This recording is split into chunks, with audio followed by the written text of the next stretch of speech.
ये जो पिछली हमारी क्लास थी ना, उसमें मैंने आप लोगों को सब्जेक्ट की महत्ता के बारे में बताया था कि हमारा सब्जेक्ट जो है ऐसे समय में, जबकि वेस्टर्न कंट्रीज जो हैं प्लैनेट्स प्लैनेट्स की मूवमेंट और सन एज ए स्टार, सन की डिस्टेंस पोजीशंस और उन सब बातों को, नक्षत्रों को, इन सबको नहीं जानते थे। लेकिन हमारे जो वेदास, जो हमारे पहली स्क्रिप्चर्स हैं हमारे, और जिनका की डेटिंग बैक आज तक थोड़ा डिफिकल्ट है, but it is being believe कि वो 10,000 साल से पुराने हो गए।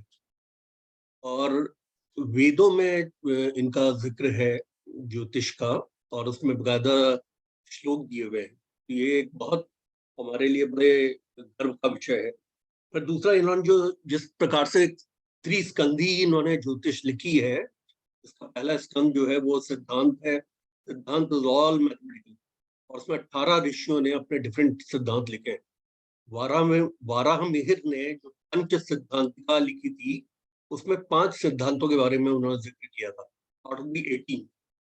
लेकिन जो हमारे इस पे जो रिसर्च करने वाले लोग हैं, या एफिमेरीज बनाते हैं, या एल्मेनक बनाते हैं, यानी पंचांग बनाते हैं, वो 18 के 18 सिद्धांतों का अध्ययन करके बनाते हैं।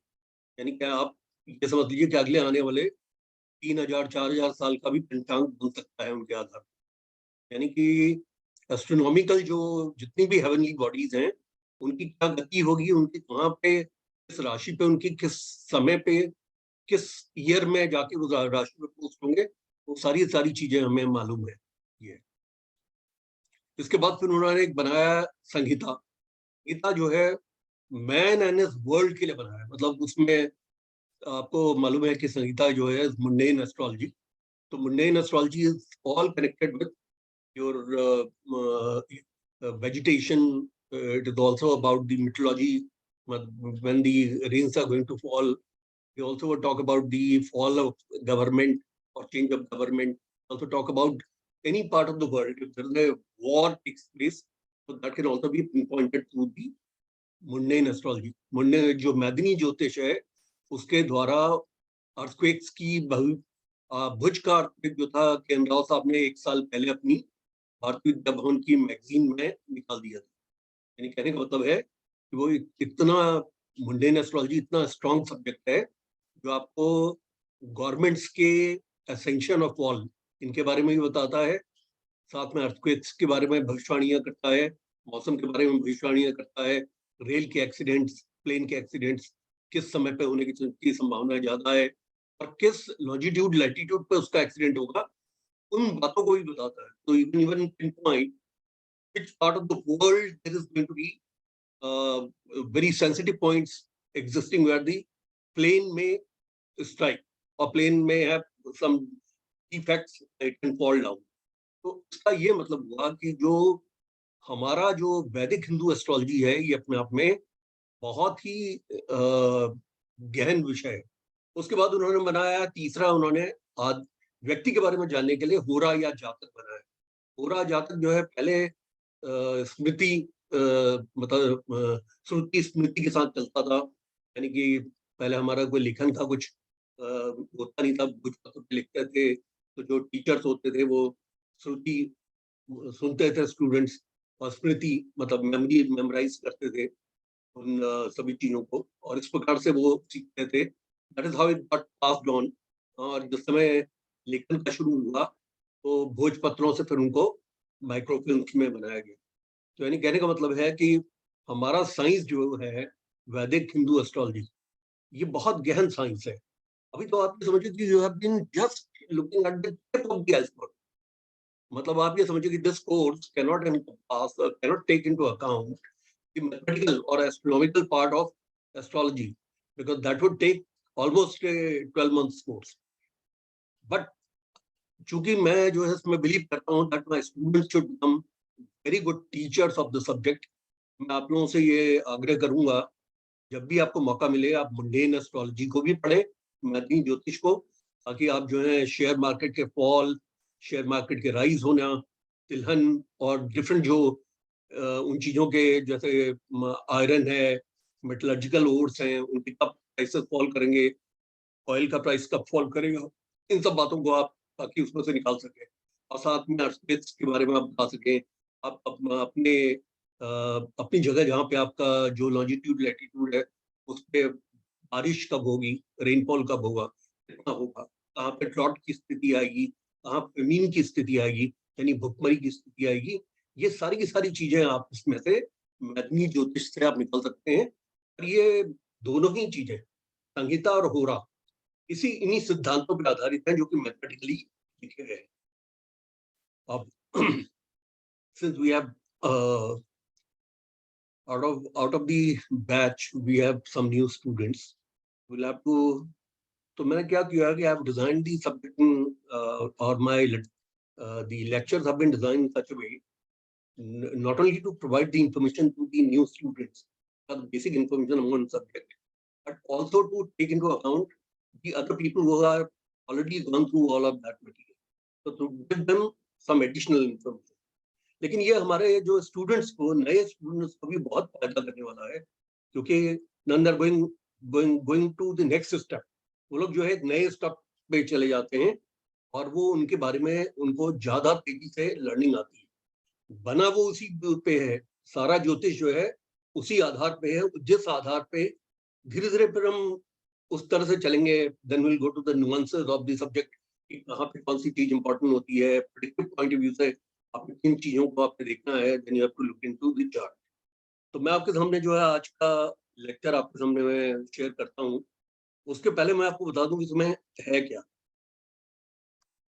ऐसा है कि इसमें हमने एक जनरल जो है आपको एक अंडरस्टैंडिंग देने की कोशिश की है।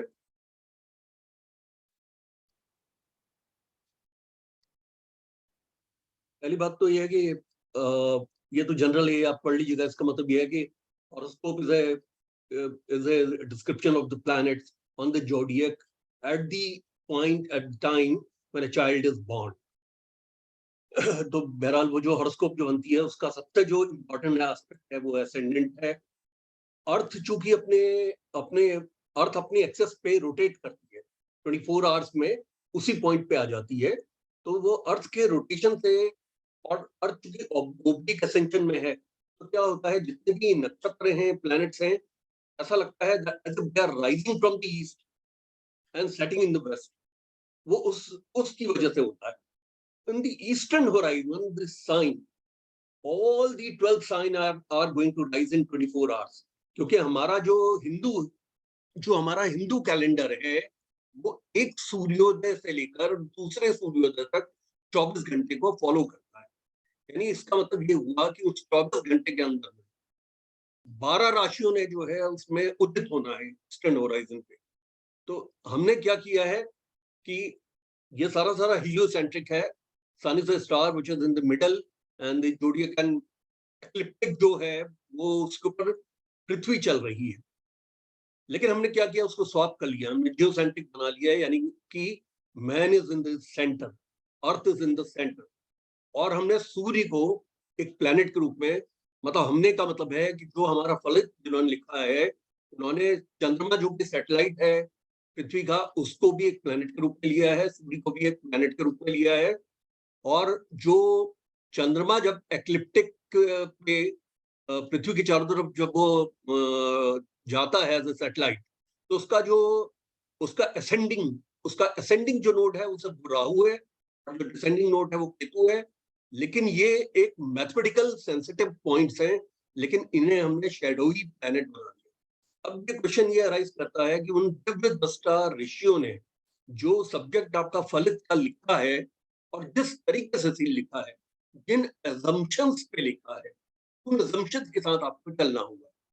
क्योंकि हमारे जो प्रेडिक्शंस हैं वो बहुत अच्छे होते हैं, उसकी एक्यूरेसी इतनी ज्यादा होती है कि आज वेस्टर्न एस्ट्रोलॉजर्स हिंदू वैदिक एस्ट्रोलॉजी की तरफ को पिटे हुए आ रहे हैं। मतलब lot of accomplished Western astrologers have joined various teachers in India to learn the Vedic astrology. तो इसका मतलब क्या है कि सबसे ज्यादा जो इम्पोर्टेंट है आपकी हॉरोस्कोप में वो आपका एसेंडेंट है। वो एसेंडेंट आपका ईस्टर्न होराइजन में जो भी राशि राइज करेगी वो अप्रोक्सीमेटली 2 घंटे के लिए राइज करेगी। यानी कहने का मतलब है कि 24 घंटे के अंदर में 12 राशियों ने राइज करना है। तो rising in the east, set up set in the waste.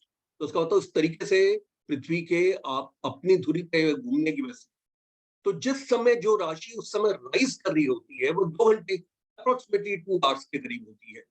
उस समय पे जो बच्चा पैदा होता है तो उसे हम असेंडेंट मान के उसको प्रथम भाव में पोस्ट करते हैं उस राशि को।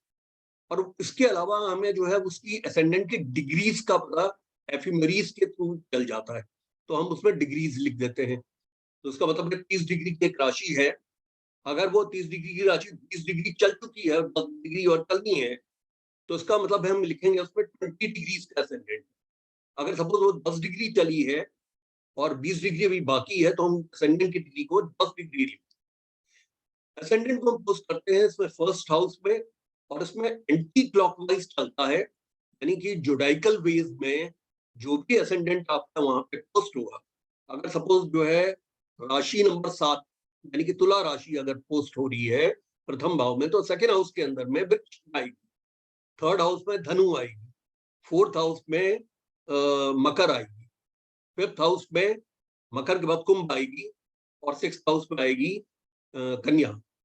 तो इस प्रकार से वो राशियां जो है उसी सो एंड सो फोर्थ, इस प्रकार से सारी राशियां उसमें होती है। मैं आप लोगों को इससे वाकिफ कराने के लिए मैंने एक फॉर्म्स ऑफ हॉरोस्कोप में आपको मैंने बताया है कि नॉर्थ इंडियन चार्ट जो है उसमें 12 हाउसेस मार्क्ड होते हैं, लेकिन उनके नंबर नहीं लिखे जाते हैं, because this is to be remembered by every student of the subject of astrology. वहां पे क्या होता है, 12 हाउसेज हैं, you understand that the first house is the ascendant और द फर्स्ट हाउस, तो सब्सिक्वेंटली एंटी क्लॉकवाइज जो है सेकंड हाउस है, थर्ड है, फोर्थ है, फिफ्थ है, सिक्स्थ है, ये लिखे नहीं जाते, that you have to remember. लिखा वहां पे नंबर कौन सा जाता है, राशियों का। जो राशि होती है, अभी मैं आपको राशियों से वाकिफ कराने जा रहा हूँ, तो वो इस प्रकार से एंटी क्लॉकवाइज डायरेक्शन में वो फ्लो करते हैं। अब जैसे एक चार्ट है, लिब्रा राशि असेंडेंट पे है, यानी कि 7 sign of the zodiac Libra राशि है, तो वो चार्ट किस तरह से दिखेगा, 7 साइन तो फर्स्ट हाउस में आएगा, 8th साइन या स्कॉर्पियो सेकेंड हाउस में आएगा, 9th साइन या सैजिटेरियस थर्ड हाउस में आएगा। तो ये इस तरीके से ये राशियां दिखेंगी। जो ये नॉर्थ इंडियन चार्ट है, ये नॉर्थ इंडियन चार्ट को इस तरह से बनाया जाता है, इसके अंदर भाव और हाउसेज आर फिक्स्ड। इसमें ये प्रथम भाव है, इसमें ये प्रथम भाव है, ये द्वितीय भाव है, ये तृतीय भाव है, एंटी क्लॉकवाइज हम काम करते हैं। फोर्थ हाउस है, ये फिफ्थ हाउस है, ये सिक्स्थ हाउस है, ये सेवंथ हाउस है, ये एट्थ हाउस है, ये नाइन्थ हाउस है, ये 10th हाउस है, 11th हाउस है, और ये 12th हाउस है। मतलब ऑल 12 हाउसेस का ये चार्ट बनता है। इसमें जो राशि के जो नंबर पड़े हैं, उनसे आप जैसे जिस दिन आप राशियों से वाकिफ हो जाएंगे, तो उस नंबर से आप आइडेंटिफाई कर लेंगे। जैसे 7 नंबर की राशि अगर लगन पे आई है, तो आप कहेंगे कि ये तुला लगन का चार्ट है। तुला लगन है इसमें, जो प्रथम भाव में है, द्वितीय भाव में वृश्चिक राशि है, कोई ग्रह नहीं है, तृतीय भाव में धनु राशि है, कोई ग्रह नहीं है, चतुर्थ भाव में मकर राशि है, कोई ग्रह नहीं है, पंचम भाव के अंदर कुंभ राशि है 11 नंबर की, उसमें कोई ग्रह नहीं है।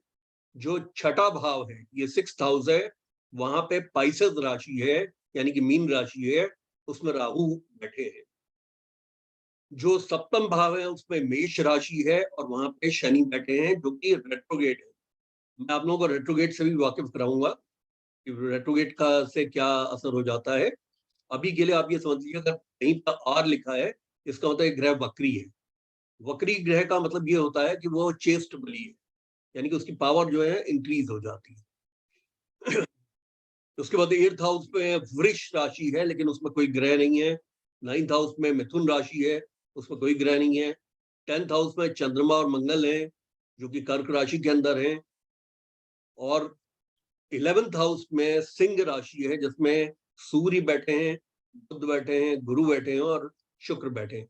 और जो द्वादश राशि है, द्वादश भाव में वर्गो राशि है, जहां केतु बैठे हैं। इस प्रकार से आप इसको डिस्क्राइब करेंगे नॉर्थ इंडियन चार्ट।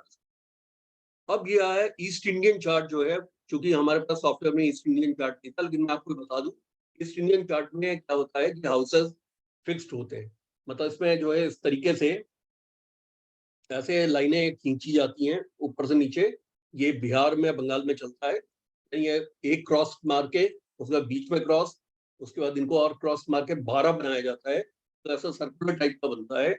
इसके अंदर जो लगन होता है वो नीचे से प्रारंभ होता है, नीचे से प्रारंभ होता है लगन। इसमें राशि जो है फिक्स होती हैं।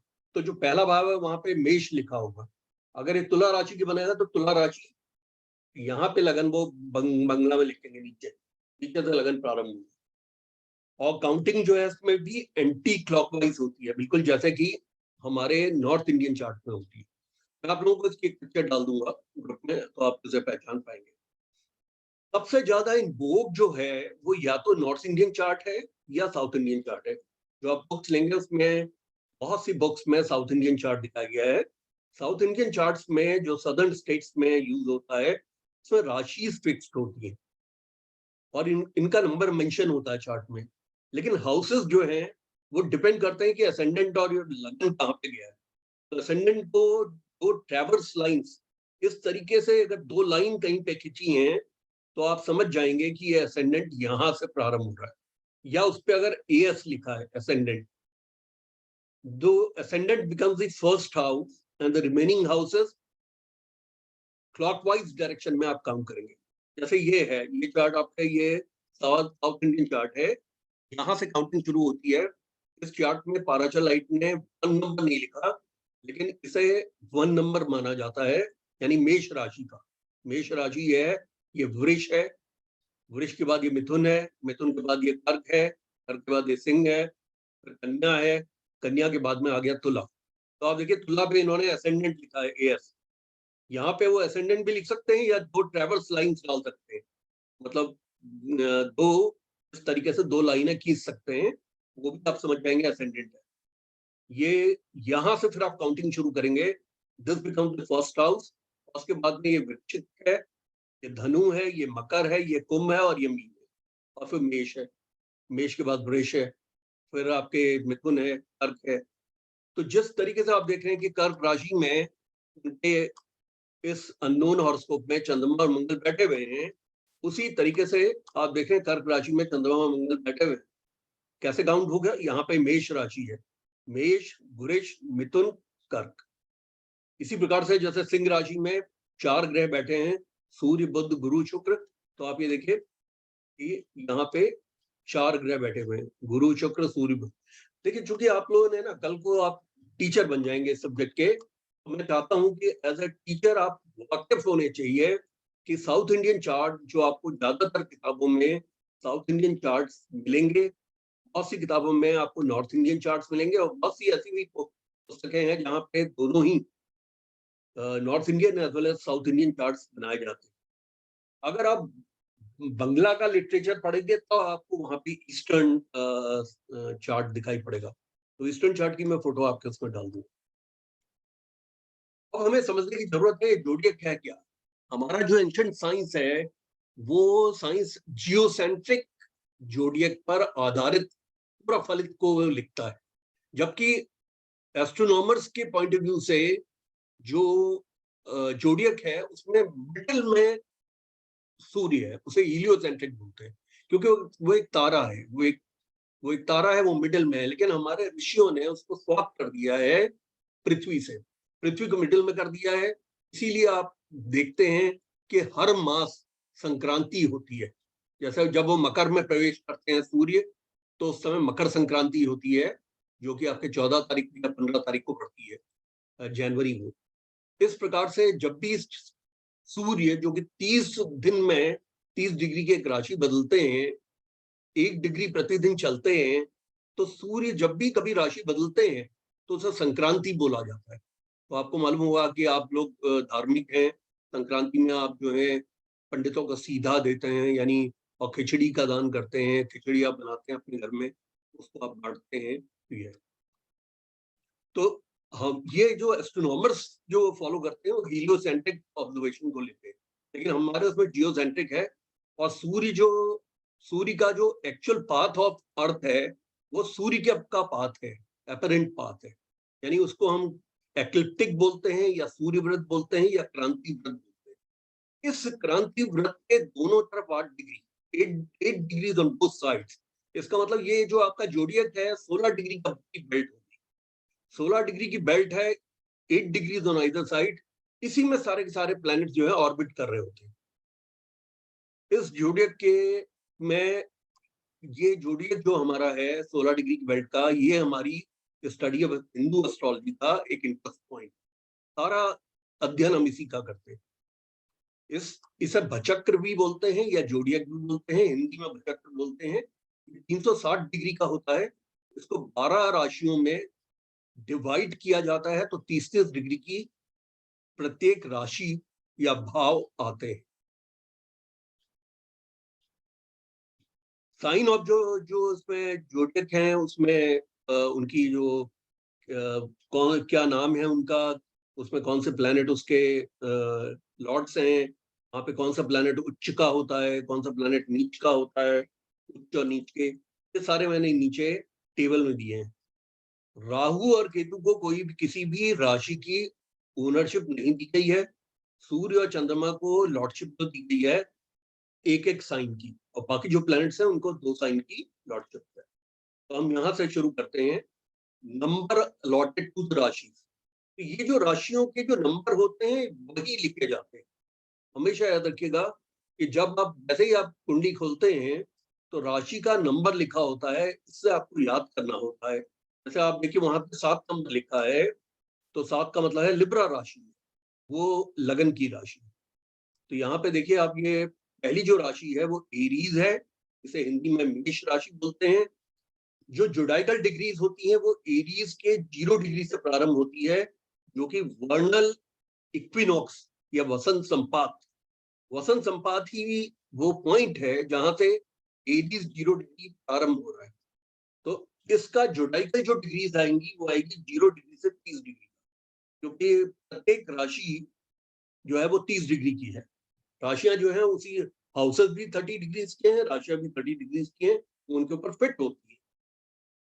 मैं बाद में आपको भाव कुंडली के बारे में बताऊंगा, तब ये थोड़ा सा जब एडवांस हम लोग चलेंगे तब उस समय आप समझ पाएंगे कि राशियों की डिग्रीज वेरी कर सकती है, लेकिन वो बात की बात है। अभी आप इसे एक सिंपल वे में समझने की कोशिश।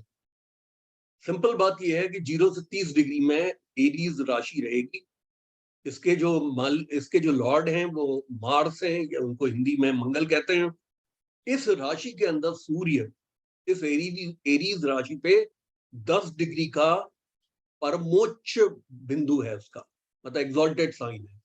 जब वैसे तो हम सूर्य को अगर हम एरीज राशि में देखते हैं तो हम कहते हैं कि ये उच्च के हैं, लेकिन अगर आप उसका परमोच्च बिंदु लें, उसका परम उच्च बिंदु लें, तो वो 10 डिग्री के आसपास का होना चाहिए, तब वो पूर्ण रूप से उच्च के फल देंगे। मतलब maximum 2 to 3 degrees on either side of the 10 degrees, क्योंकि सूर्य जो है एरीज में 10 डिग्री में परमोच्च बिंदु में आते हैं।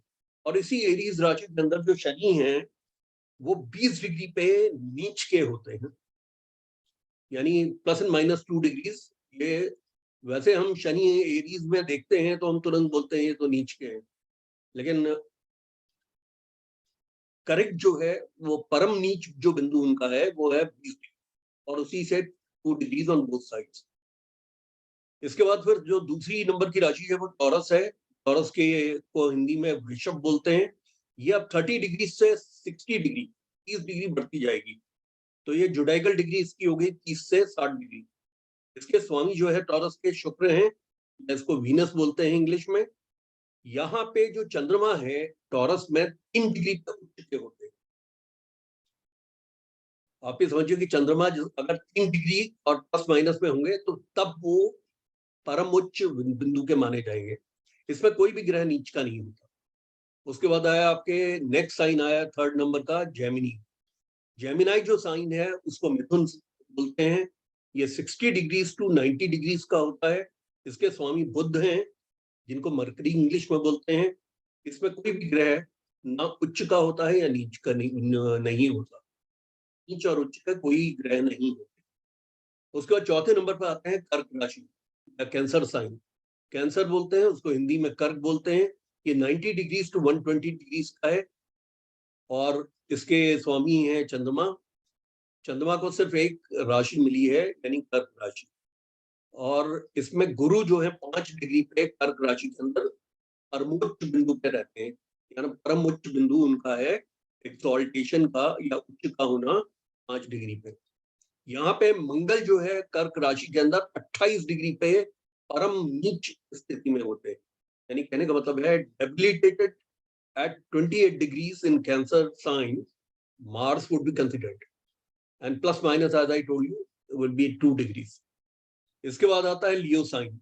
लियो साइन जो है वो, इसको सिंह राशि भी बोलते हैं। ये 120 डिग्री से 150 डिग्री तक है। इसके जो स्वामी हैं वो सूर्य हैं या सन है। इसमें कोई भी ग्रह उच्च का या नीच का नहीं होता है। उसके बाद फिर छठी जो राशि है वो वर्गो है, यानी कि कन्या राशि है, which starts from 150 degrees to 180 degrees, और इसके जो स्वामी हैं वो बुध हैं या मरकरी हैं। मरकरी जो है वर्गो के अंदर 15 डिग्री पे परमोच्च बिंदु पे रहते हैं। मरकरी जो है वर्गो में 15 डिग्री पे परम उच्च बिंदु पे रहते हैं। बाकी में वो स्वग्रही माने जाएंगे, उच्च के वो 15 डिग्री के आसपास में माने जाते हैं। यहाँ पे शुक्र नीच के हो जाते हैं वर्गों में 27 डिग्री पे। देखिए जो डिग्रीज का जो इन्होंने निर्धारण किया है हमारे ऋषियों ने, वो बड़े दिव्य दृष्टा थे, और उन्होंने जब आप प्रेडिक्शन बहुत एक्यूरेसी से करना चाहते हैं तो आपको फिर परम उच्च बिंदु और परम नीच बिंदु इनकी डिग्रीज आपको याद करनी पड़ेगी, तभी आप जो है एक्यूरेसी के साथ प्रेडिक्शन कर पाएंगे। अदरवाइज आप क्या है कि आपने शुक्र को देखा कन्या राशि में बैठा है, आप बोलते हैं तो कन्या में नीच का है, और नीच का क्या क्या आपने नीच के सारे फल बता दिए, और पता चला कि वो वर्गों में 27 डिग्री के आसपास तो है ही नहीं। सर आपकी आवाज नहीं आ रही क्लियर। आवाज नहीं आ रही है? एक मिनट, बाकी लोग बताएं, आप लोगों को आवाज आ रही है क्या? हेलो, बहुत क्लियर है सर आपकी आवाज। सर बीच में कभी कभी थोड़ी सी क्रैक होती है, आपकी आवाज नहीं आ रही है। नहीं, अदरवाइज ठीक है। किस किस को नहीं आ रही है? सर वैसे आ रही है, लेकिन कभी कभी बीच में थोड़ी क्रैक हो जाती है तो वर्ड्स मिस हो जाते हैं। अच्छा सर मेरे में तो बहुत क्रैक हो रही है, आवाज नहीं आ रही आपकी। एक मिनट आप रुको, फिर मैं एक दूसरा मेरे पास वो है, I've got another one.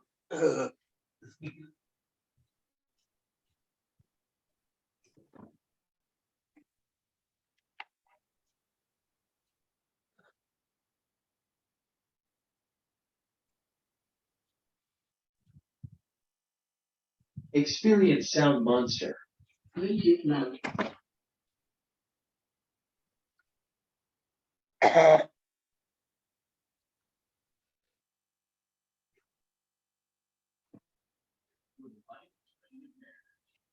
Off mode. अब आप लोग बताइएगा, अब आ रही है ठीक? हाँ जी जी सर अब ठीक है। ठीक है। कहाँ से आप लोगों को थोड़ा सा डिस्कनेक्ट हुआ है, वहां से हम चलते हैं। अब भी ठीक है गुरु जी, वैसे ही है मेरे पास तो। सर मुझे स्क्रीन भी आवाज बिल्कुल भी मुझे क्लियरिटी सर आपकी वर्गो के बाद लिब्रा से बिल्कुल भी नहीं, वर्गो से ही नहीं आ रही। वर्गो तो हम अब आने वाले हैं। वो तो मैं लिब्रा पे ना आपके पास लेके आया था, क्योंकि मैंने आप लोगों को एग्जाम्पल में ना लिब्रा कुंडली का बताया था, तो उस एग्जाम्पल कुंडली की वजह से मैं लिब्रा पे आया। अभी वर्गो आने वाला है, अभी हम जो है लियो पे हैं। नेहा ये रिकॉर्डिंग में ना आपको बिल्कुल साफ सुनाई पड़ेगा। आप सभी लोगों को ना रिकॉर्डिंग को एक बार जरूर देखना चाहिए, इससे आपको ज्यादा क्लैरिटी चीजों की आएगी। कभी कभी हो जाता है डिस्टेंसेस में जूम में, लेकिन अब मैंने जो है काफी पावरफुल वाला लगा लिया है, विच मीन्स दैट आवाज अब आप लोगों को अच्छी आनी चाहिए।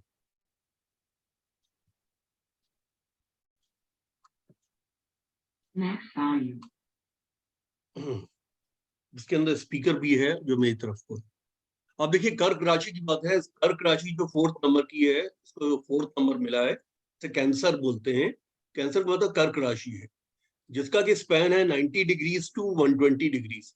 यहाँ पे आप देखिए जो जेमिनी थी वो 90 डिग्री पे जोडाइकल डिग्रीज पे समाप्त हुई थी। 30-30 डिग्री आपने जोड़ते जाना है राशियों के। तो ये जोडाइकल डिग्री इसकी होगी 90 टू 120। और इसके जो स्वामी है वो चंद्रमा है या मून है। जुपिटर इस राशि के अंदर कर्क राशि में 5 डिग्री पे उच्च के होते हैं, और मंगल जो है कर्क राशि के अंदर 28 डिग्री पे नीच के होते हैं। तो मैं आप लोगों को जो बता रहा था, जो बात शायद आप लोग मिस कर गए होंगे, वो ये है कि अगर हम गुरु को कर्क राशि में देखें तो हमने एकदम से ये फलित नहीं कर देना कि गुरु जो है उच्च के हैं, हमने उसकी डिग्रीज को भी देखना है। क्योंकि ये परम उच्च डिग्री पे अगर ये है 5 डिग्री के प्लस माइनस ऑफ 1 और 2 डिग्रीज, तो इसका मतलब इसका बहुत अच्छा प्रभाव राशि पे पड़ेगा। इसी प्रकार से मंगल जो नीच के हो जाते हैं कर्क राशि में, 28 डिग्री पे जाते नीच के होते हैं। तो 28 डिग्री पे के प्लस माइनस 1-2 में आप तब कह पाएंगे कि मंगल का खराब प्रभाव होगा, क्योंकि मंगल इस राशि में नीच के हैं। अब उसके बाद जो 5th राशि आती है, 5th नंबर मिला है, वो है लियो या सर सिंह राशि। सॉरी टू एक चीज पूछनी थी सर, ये नीच का कैसे पता चलता है और उच्च का कि उच्च का है नीच का है? ये आपको ना याद करने पड़ते हैं। ये जैसे कर्क राशि के मैंने लिख दिया है यहाँ पे, उच्च का ग्रह जो है कौन सा है इसमें और क्या डिग्री पे। कितनी डिग्री तक उच्च का रहता है और कितनी डिग्री के बाद नीच का हो जाता है? ये रेश नहीं, नीच का तो इसमें होगा ये। तो ये गुरु जो है ना, गुरु नीच का होता है कैप्रिकॉन में जाते हैं।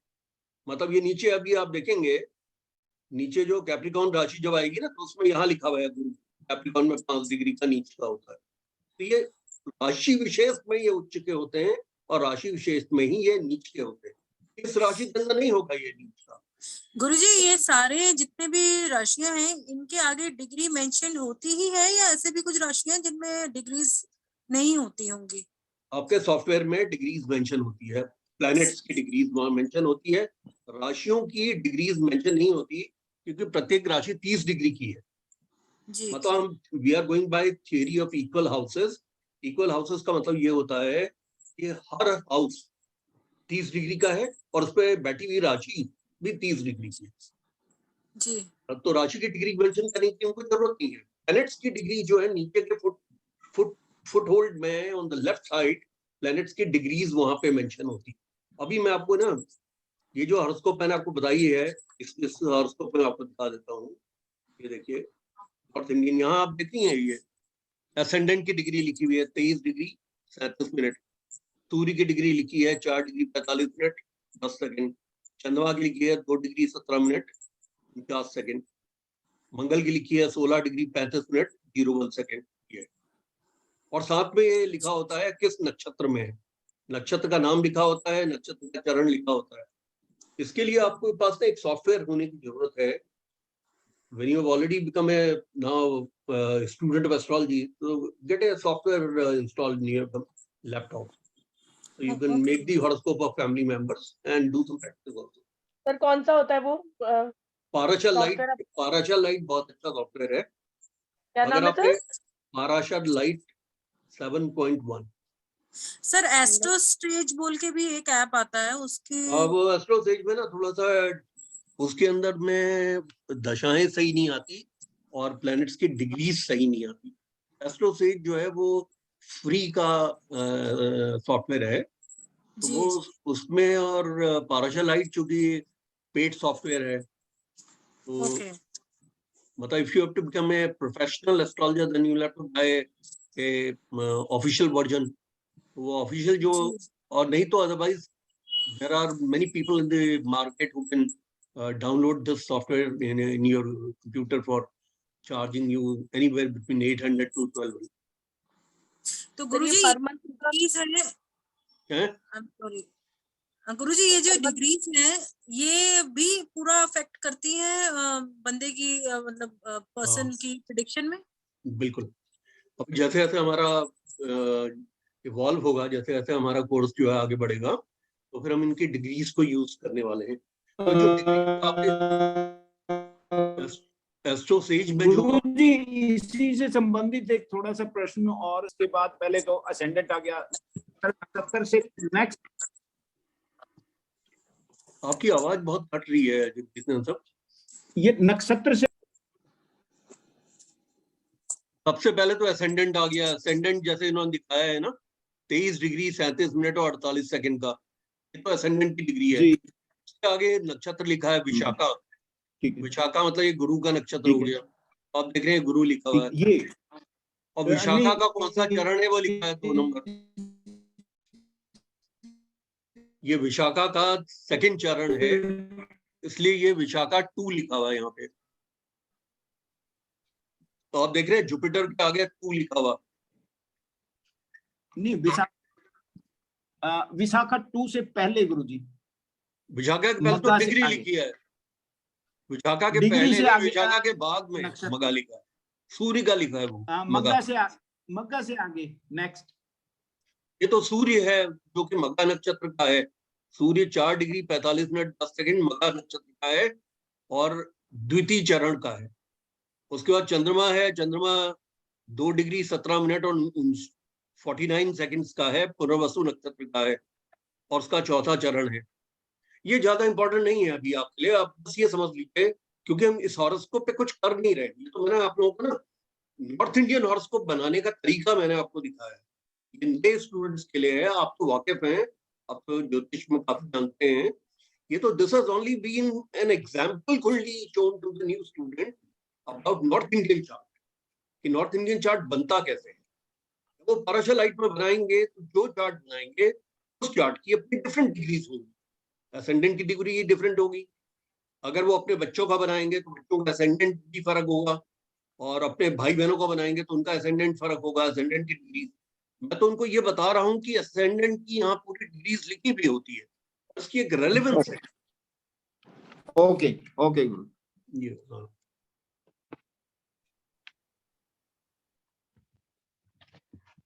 सर ये पाराशर लाइट 7.1 है ना? हाँ, पाराशर लाइट 7.1 और ये मार्केट में 25,000 का ऑफिशियली ये बिकता है। लेकिन अगर आप किसी सॉफ्टवेयर वाले से अगर आप बात करें तो वो लोग इसको एनीवेयर बिटवीन 800 टू 1200 वो इसको आपके उसमें डाउनलोड कर देते हैं। तो गुरुजी ये फिर पायरेटेड होगा आई गेस, इसमें फिर कुछ प्रॉब्लम आ सकती है बाद में, या ओरिजिनल? ओरिजिनल लेने से एक फायदा ये होता है कि अभी उनका पाराशर लाइट 9 आ गया, तो जब जब उनका वो 9 के बाद जब 10 आएगा तो ऑटोमेटिकली आपका अपडेट हो जाएगा। When you buy official version of the Parashar light, तो जब उनका अभी 9 चल रहा है, उनका पाराशर लाइट 9 में कुछ ज्यादा इन्फॉर्मेशन है। जब वो 10 आएगा तो उसमें कुछ और इन्फॉर्मेशन होगी, तो वो उसको वो अपडेट ऑटोमेटिकली वो अपडेट हो जाता है। So it becomes 10, then it becomes 11, 12. It all started with Parashar Light 2000 से शुरू हुआ। But the first version was known as Parashar Light 2000 when they began it in the year 2005. Okay. तो ये कहाँ से मिलता है सर, कहाँ से? ये पाराशर लाइट का नहीं, आपको साइट में जाना पड़ता है। और आप इसमें गूगल में सर्च में जाओगे, पाराशर लाइट आप सॉफ्टवेयर, ऑफिशियल सॉफ्टवेयर आप उसमें डालोगे। ऑनलाइन है, ऑनलाइन अवेलेबल है, ऑनलाइन अवेलेबल। स्टूडेंट वर्जन भी अवेलेबल है, टाइमली वर्जन भी अवेलेबल। हाँ, इसमें फैमिली वर्जन जो आपका होता है उसमें सिर्फ आपकी फैमिली के 4-5 मेंबर्स की आप हॉरोस्कोप बना सकते हैं और वो काफी सस्ता होता है। ठीक कह रहे हैं आप।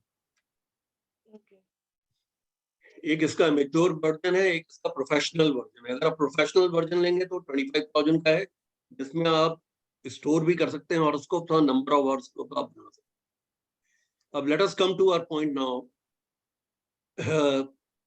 जैसे लियो है, उसको 5 नंबर की राशि है, उसको सिंह बोलते हैं, जो 120 से 150 जोडाइकल उसका डिस्टेंस है। इसके जो स्वामी हैं लियो के, वो सूर्य हैं या सन है, और इसमें कोई भी ग्रह इसमें उच्च के या नीच के नहीं होते। उसका जो छठी जो राशि आती है जिसमें 6 नंबर लिखा होता है, वो वर्गो राशि है, उसको कन्या राशि बोलते हैं। ये 150 से 180 डिग्री तक होती है। इसके स्वामी बुध हैं या मरकरी हैं। मरकरी जो है इसके अंदर वर्गो में 15 डिग्री पे उच्च के होते हैं, और शुक्र जो है वर्गों में 27 डिग्री पे नीच के होते हैं। कि प्लस एंड माइनस मैं आपको बता चुका हूं, 2 डिग्रीज में हम इनको उच्च और नीच का मानेंगे। नॉर्मली जब आप एस्ट्रोलॉजर्स के पास जाते हैं तो एस्ट्रोलॉजर सिर्फ उसको वीनस को वर्गों में देखेगा, कन्या राशि में शुक्र को देखेगा, तो कहेगा ये नीच के हैं। लेकिन एक्चुअल में जो नीच, परम नीच जो बिंदु है वो 27 डिग्री है। इसके बाद जो लिब्रा है राशि है, वो 7 नंबर की राशि है, उसे तुला राशि बोलते हैं। ये 180 से 210 डिग्री तक है। इसके स्वामी शुक्र हैं, वीनस हैं। ये इसमें उच्च के होते हैं सूर्य, शनि उच्च के होते हैं लिब्रा में 20 डिग्री तक, और सूर्य इसमें नीच के होते हैं लिब्रा में 10 डिग्री। ये डिग्रीज आपको याद करनी पड़ेंगी। ये सन जो है लिब्रा में 10 डिग्री पे परम नीच बिंदु पे रहते हैं, और शनि जो है लिब्रा में 20 डिग्री पे परम उच्च बिंदु पे रहते हैं। ये जो पहला वाला जो कॉलम है ये एक्सॉल्टेशन का है, यानी उच्च का है, और जो दूसरा कॉलम है वो नीच का है, जब ग्रह इस राशि के अंदर नीच का होता है। इसके बाद फिर 8 नंबर की जो कुंडली है वो स्कॉर्पियो की आती है।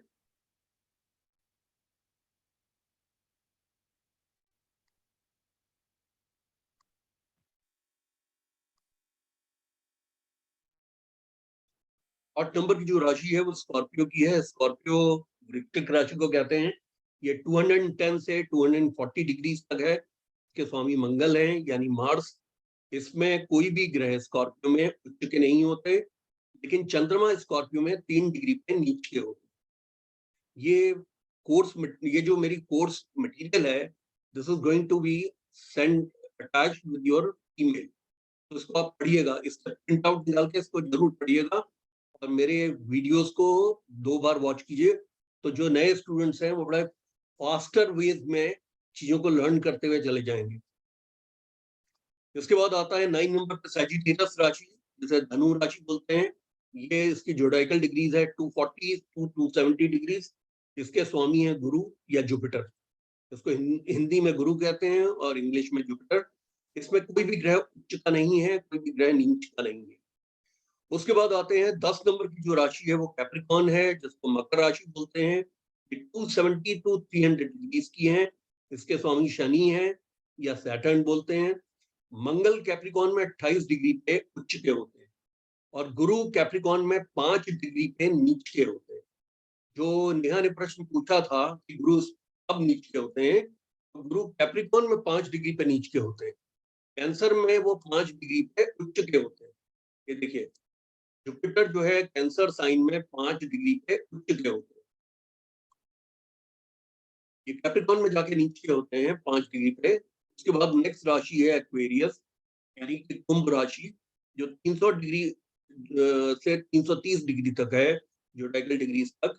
इसके स्वामी शनि हैं, यानी कि सैटर्न। यहाँ पे कोई भी ग्रह उच्च का अथवा नीच का नहीं है। इसके बाद जो लास्ट राशि आती है चक्र या जोडियक की, वो पाइसेस राशि है, तो मीन राशि बोलते हैं, जो 330 से 360 डिग्रीज की है। इसके स्वामी गुरु हैं या जुपिटर। यहाँ पे शुक्र पाइसेस में 27 डिग्री पे उच्च के होते हैं।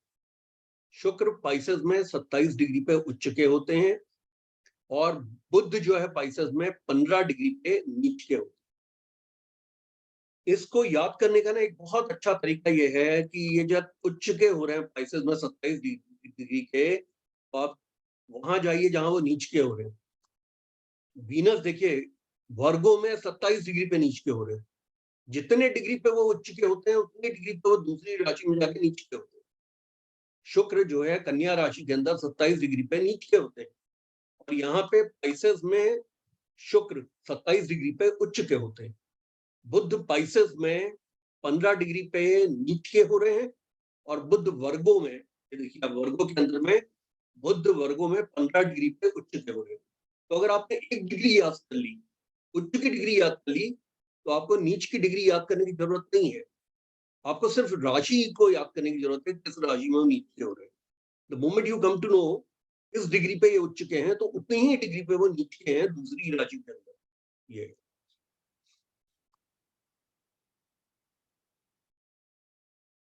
अब इसके बाद जो है, जो इम्पोर्टेंट पॉइंट है वो है नक्षत्र या कॉन्स्टलेशन। तो हिंदू वैदिक एस्ट्रोलॉजी में क्या है कि जोडियक को 360 डिग्री का जो चक्र या जोडियक है, it's also being divided into 27 nakshatras और कॉन्स्टलेशन। इन कॉन्स्टलेशंस या नक्षत्रास का जो एक्सटेंट होता है, there arc is 13 degrees and 20 minutes each. कितना आर्क होता है इसका? 13 डिग्री 20 मिनट का।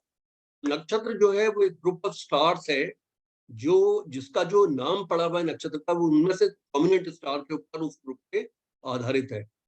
नेम्स ऑफ द नक्षत्र, उनका जो एक्सटेंट इन लॉन्जिट्यूड, राशि में वो किस राशि के अंदर फॉल करते हैं, उनकी लॉर्डशिप क्या है, नंबर ऑफ ईयर्स उनको विंशोत्तरी दशा में कितने अलॉट किए गए हैं, ये सारी चीजें जो है एक टेबल मैंने बनाई है, उसमें दी है आप लोगों को।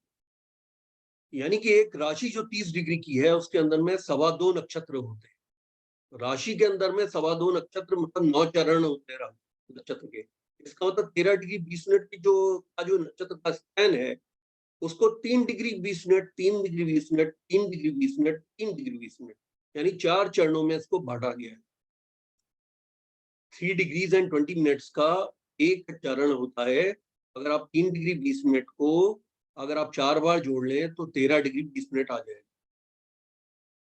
क्योंकि 60 मिनट की एक डिग्री होती है। देखिए, आप जैसे ही आप समझ लीजिए 3 आपने 4 बार जोड़ना है तो 3 चौको 12, और उधर आया 20 मिनट्स, 20 इंटू 4 80। 80 का मतलब क्या हुआ? 20 बज गया, 60 minute has converted into 1 degree. तो जो यहाँ पे 3 चौको 12, तो उसका मतलब 13 आ गया। मतलब 60 मिनट्स यहाँ से कट जाएंगे और they will get converted into 1 degree. तो ये 12 के मतलब 13 डिग्री हो गया और 20 मिनट बच गए। ये तो ये 4 चरण होते हैं 3 डिग्री 20 मिनट के। ये जो टेबल है, इस टेबल में जो हमारे सीनियर स्टूडेंट भी हैं और जूनियर स्टूडेंट्स भी हैं, उनको ये समझने की जरूरत है। ये टेबल जो है 0 डिग्री एरीज से प्रारंभ होती है। ओरिजिन ऑफ राशि जो है वर्नल इक्विनॉक्स या वसंत संपात से शुरू होती है। जिस पॉइंट से शुरू होती है उसको वर्नल इक्विनॉक्स बोला जाता है या वसंत संपात। और ये जो जोडियक है, क्योंकि 360 डिग्री का एक सर्कल है, तो वर्नल इक्विनॉक्स जो है वो meeting of 0 degree Aries and 360 degree spices राशि का मीटिंग पॉइंट। अब आपको इन चीजों को देखना है कि जैसे एरीज राशि है, एरीज राशि के अंदर it begins 0 degrees of वर्नल equinox, और इसके अंदर क्या है कि इसके जो इसमें अश्विनी नक्षत्र के 4 पदार्थ आते हैं। 3 degree 20 minute, 3 degree 20 minute, 3 degree 20 minute, 3 degree 20 minute, तो कितना है? 13 डिग्री 20 मिनट। 0 से 13 डिग्री 20 मिनट। अश्विनी के मालिक हैं केतु, जो कि 7 वर्ष जिनको विंशोत्तरी दशा में अलॉट किया गया है। इसके बाद इसमें आने कितने हैं? 9 चरण। उसका मतलब भरणी के भी 4 पदार्थ आ जाएंगे। भरणी 1, 2, 3, 4, यानी 13 डिग्री 20 मिनट में 13 डिग्री 20 मिनट आप जोड़े तो 26 डिग्री 40 मिनट। तो वीनस इसके भरणी के मालिक हैं, जिनको विंशोत्तरी दशा में 20 साल अलॉट।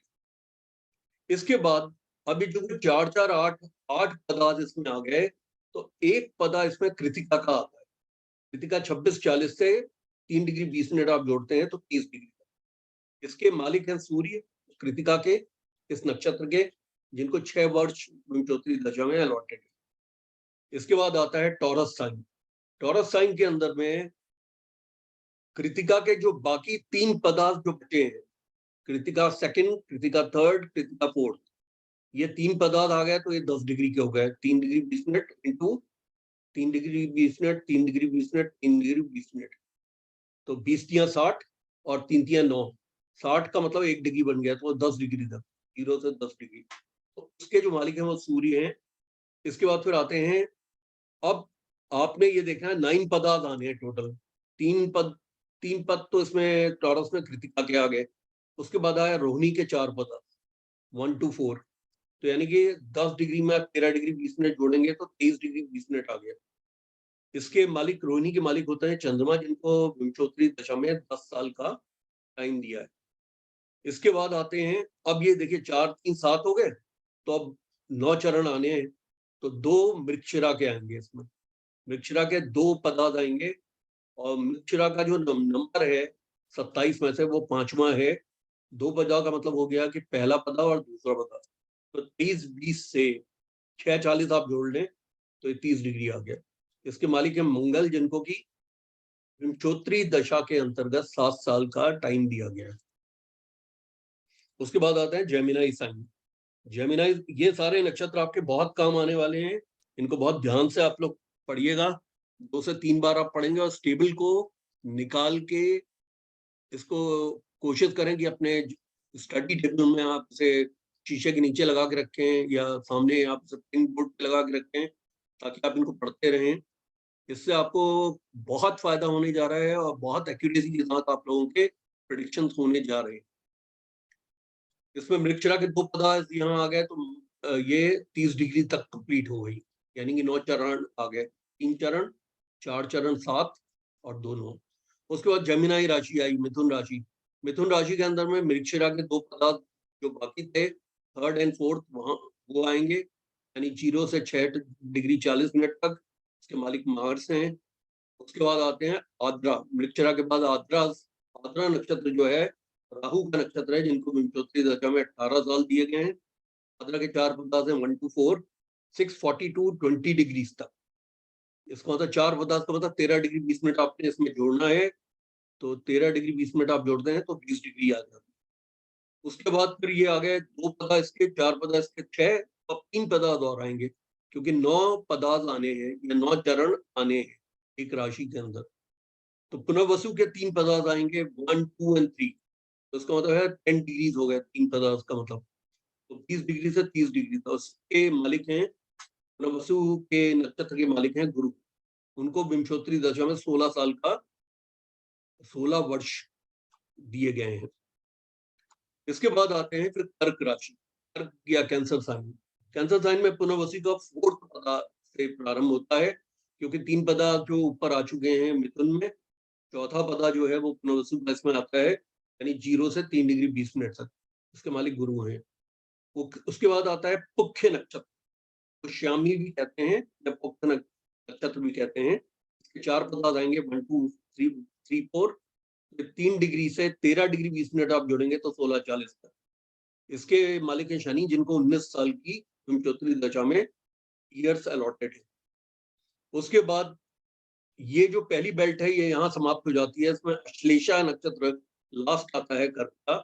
अश्लेषा के 4 पदार्थ यहाँ आएंगे 1 to 4, 1 2 3 4, और ये 16:40 से 13 डिग्री 20 मिनट अगर आप जोड़ेंगे तो 30 डिग्री की राशि समाप्त होती है। के स्वामी जो है अश्लेषा के बुध हैं, जिनको 17 साल जिनको टाइम दिया गया है।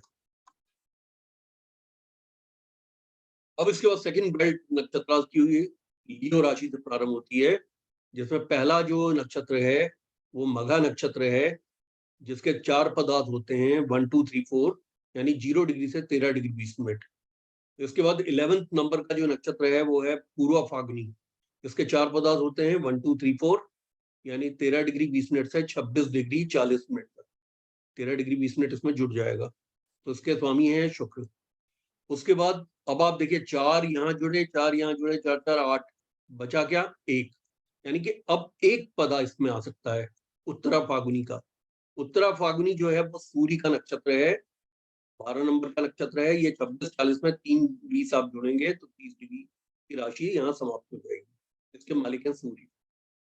उसके बाद फिर आता है वर्गो राशि। वर्गो राशि में उत्तरा फागुनी के 3 पदार्थ होते हैं, 2 3 4, यानी उत्तरा फागुनी का एक पदा जो है वो आपके लियो में साइन में या सिंह राशि में आ चुका है। अब बाकी जो 3 पदार्थ हैं 2nd 3rd and 4th Uttara फागुनी के, तो ये 3 पदार्थ जो हैं 10 डिग्री के होते हैं, तो 0 से 10 डिग्री तक। और इसके उत्तरा फागुनी के स्वामी हैं सूर्य। उसके बाद आते हैं हस्ता नक्षत्र। हस्ता नक्षत्र के 4 पदार्थ आएंगे 1 2 3 4। ये 13 डिग्री 20 मिनट आप 10 डिग्री में जोड़ेंगे तो 23 डिग्री 20 मिनट तक आएंगे, और इसके जो स्वामी है वो चंद्रमा है। इसके बाद आते हैं चित्रा नक्षत्र। अब आप यहाँ देखिए वर्गों में 3 पदार्थ तो ये आ गए, 2 3 4, मतलब 3 पदा ये हो गए, 4 पदार्थ जो हैं वो हस्ता के हो गए, 4 3 7।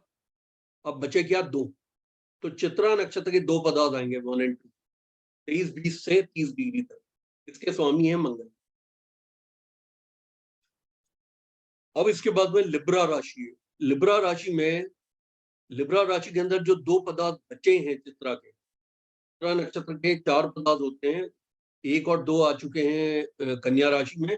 तो अब ये तुला राशि के अंदर में चित्रा के 2 पदार्थ आएंगे, 3rd and 4th, यानी कहने का मतलब 6 डिग्री 40 मिनट तक, 0 डिग्री से 6 डिग्री 40 मिनट। इसके मालिक हैं मंगल।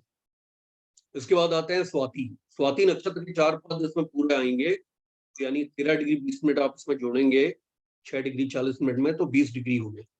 इसके मालिक हैं राहु स्वाति के। उसके बाद जो इसमें विशाखा के 3 पदार्थ आएंगे। क्यों? क्योंकि चित्रा के 2 आ गए, स्वाति के 4 आ गए, 4 2 6, बचे कितने? 3, 9 चरण आने या 9 पदार्थ। तो उसका मतलब है विशाखा के 3 पदार्थ 1 2 3 इसमें आएंगे, तो 3 पदार्थ का टोटल होता है 10 डिग्री। 30 + 10 यानी 30 डिग्री की राशि यहाँ समाप्त हो जाती है। विशाखा नक्षत्र के जो मालिक हैं वो हैं गुरु। उसके बाद फिर आता है स्कॉर्पियो साइन। ये स्कॉर्पियो जो है, स्कॉर्पियो पे सेकंड बेल्ट नक्षत्रों की समाप्त होती है। यहाँ पे आप देख रहे हैं विशाखा के 3 पद आ चुके हैं, यानी 3 चरण आ चुके हैं 1 2 3। तो जो चौथा पद है, इसका चौथा चरण है, वो स्कॉर्पियो में प्रारंभ होता है, तो 0 से 3 डिग्री 20 मिनट तक। इसके स्वामी है गुरु।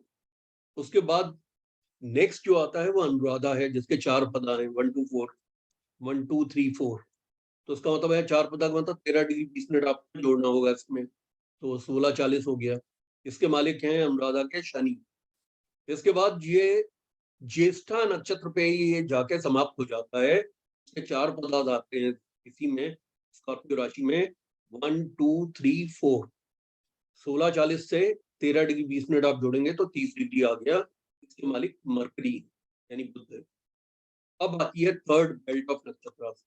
जो तीसरी जो बेल्ट है नक्षत्रास की, ये धनु राशि से प्रारंभ होती है, यानी सजिटेरियस से, और इसमें आते हैं मूला नक्षत्र। मूला नक्षत्र के 4 पद आ जाते हैं 1 2 3 4, यानी कि 0 से 13 डिग्री 20 मिनट, और मूला के स्वामी हैं केतु। उसके बाद आते हैं पूर्वाषाढ़। पूर्वाषाढ़ बोलते हैं या पूर्व आषाढ़ बोला जाता है। इसके 4 पद आते हैं 1 2 3 4, यानी 13 डिग्री 20 मिनट में 13 डिग्री 20 मिनट आप पूरा जोड़ लीजिए तो 26:40 तक हो गया। इसके स्वामी शुक्र है।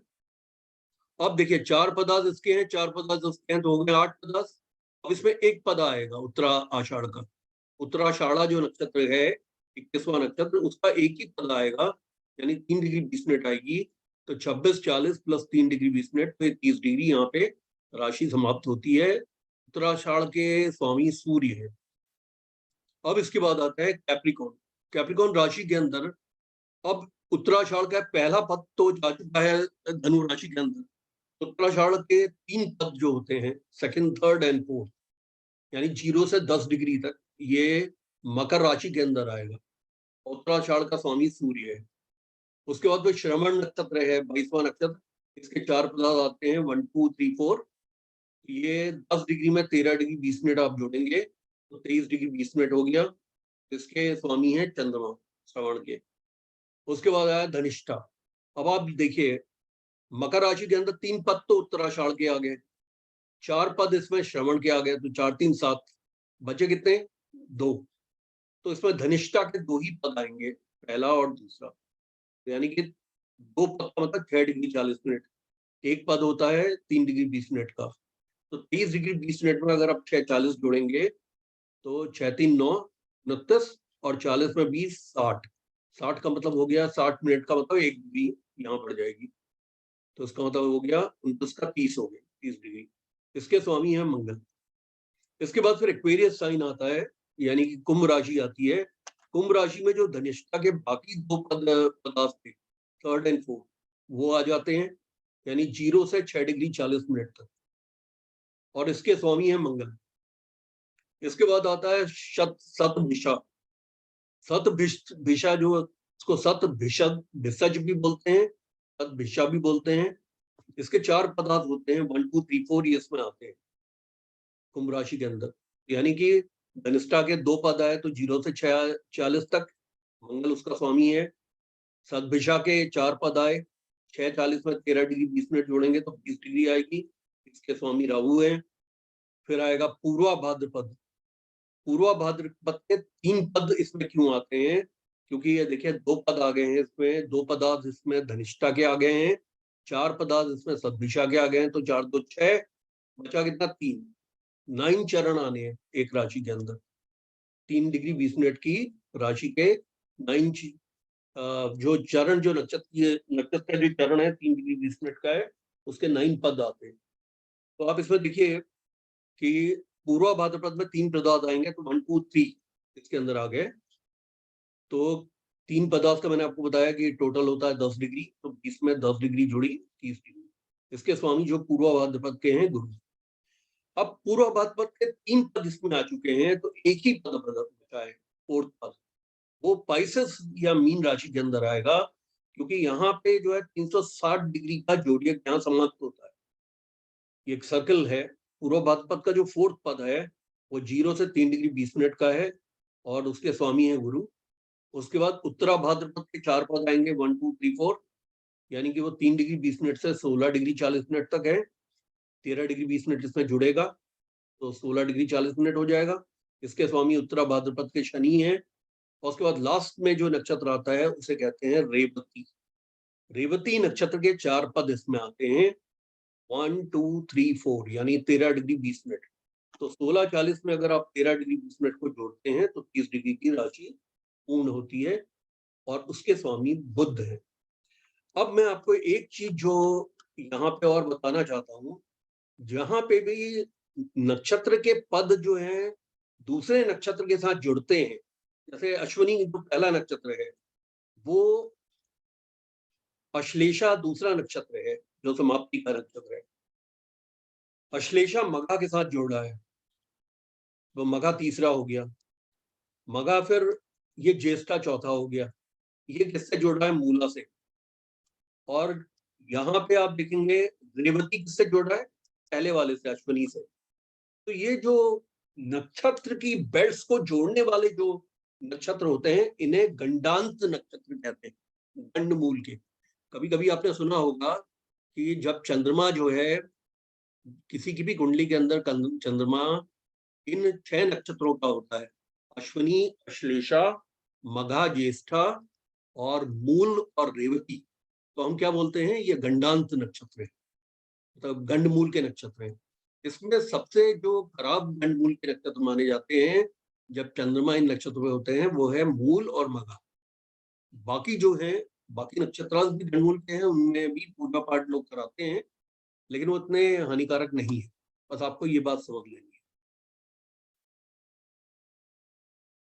हाँ जी, मैं आप लोगों ने इसमें कुछ पूछना है तो मैं आप लोगों को पूछने की इजाजत देता हूँ। हमने ये पहली बात आप ये समझिए, there is nothing like heaviness in this. ये सारा का सारा ज्योतिष जो है इसी बात पे आधारित है कि that you B familiar with the नक्षत्र, क्योंकि सबसे ज्यादा प्रतिष्ठित कृष्णमूर्ति साहब ने अपना एक सिस्टम बनाया है, वो पूरी तरह से नक्षत्र बेस्ड है और उसके प्रेडिक्शंस भी अच्छे आते हैं, लेकिन वो हर एक के बस की बात नहीं है। उसे पढ़ने के लिए one has to have a mathematical और इंजीनियरिंग और टेक्निकल बैकग्राउंड। तो वो क्या होता है कि जिनका मैथमेटिकल एक्यूमेंट बहुत अच्छा होता है वो नक्षत्र के ऊपर जाके वो सीख लेते हैं। लेकिन मैंने जो अपना सिस्टम ऑफ प्रेडिक्शंस डिजाइन किया है वो वैदिक ज्योतिष के नक्षत्रों को लेकर किया। मैं किसी डिविएशन पे नहीं गया हूँ, केपी के सिस्टम्स पे नहीं गया हूँ। केपी से के बराबर ही हमारे प्रेडिक्शन सही होते हैं, क्योंकि वैदिक एस्ट्रोलॉजी अपने आप में पूर्ण रूप से अच्छी बनी हुई है और बहुत सुगमता के साथ लिखी हुई है। लेकिन आपको ना ये इससे फैमिलियरिटी होना बहुत जरूरी है। तो उसको देखिए, एक समय पे मैं भी आप लोगों की ही श्रेणी में था, मतलब मैंने in my study of astrology I was almost at the same level, but one has to work hard in the initial days. You need to work hard in the initial days, be familiar about things. अब जैसे क्या है कि ये बड़े आसानी से देखो, at this age I can remember all the nakshatras by heart. Ashwini, Bharani, Kritika, Roni, Nikshara, Adra, Punavasu, Pukya, Ashlesha. If you also do that, you can do that. Dusra, the chart which has been now given to you is also going to make you very well advised as far as the nakshatra's placement in the Rashi, which is going to be of great help to us while making any predictions. आपको इस ये वाकिफ होने की जरूरत होगी कि किस राशि के अंदर कौन कौन से नक्षत्रास आते हैं। तो अभी आप लोगों ने मेरे मेडिकल एस्ट्रोलॉजी के कुछ वीडियोस देखे होंगे जो संडे को स्ट्रीमलाइन होते हैं, उनमें हम नक्षत्रास की बात मेडिकल एस्ट्रोलॉजी में काफी करते हैं। तो it is such an important part. मेरे हिसाब से आप लोगों से रिक्वेस्ट है कि आप इस नोट्स को आप घर में 2 से 3 बार पढ़िएगा और अपने इस वीडियो को भी आप 2-3 बार आप देख लीजिएगा तो आपको याद हो जाएगी। ये हाँ जगदीश ने सब बोलिए।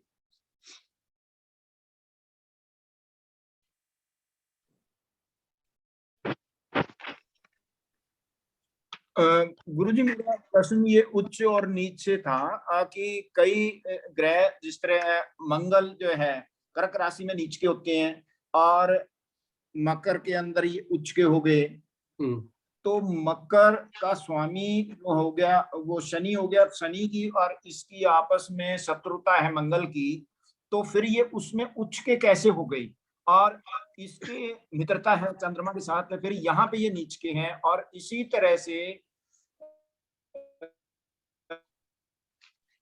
मैं समझ गया आप क्या पूछना चाह रहे हैं।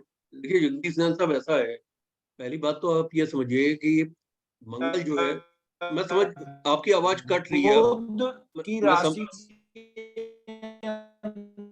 जगदीश नारायण साहब, आपकी आवाज में बहुत कट रही है। नीच के हैं। नहीं, आपकी आवाज बिल्कुल कट रही है। मैं आपको बता रहा हूँ, मैं समझ गया आपका प्रश्न।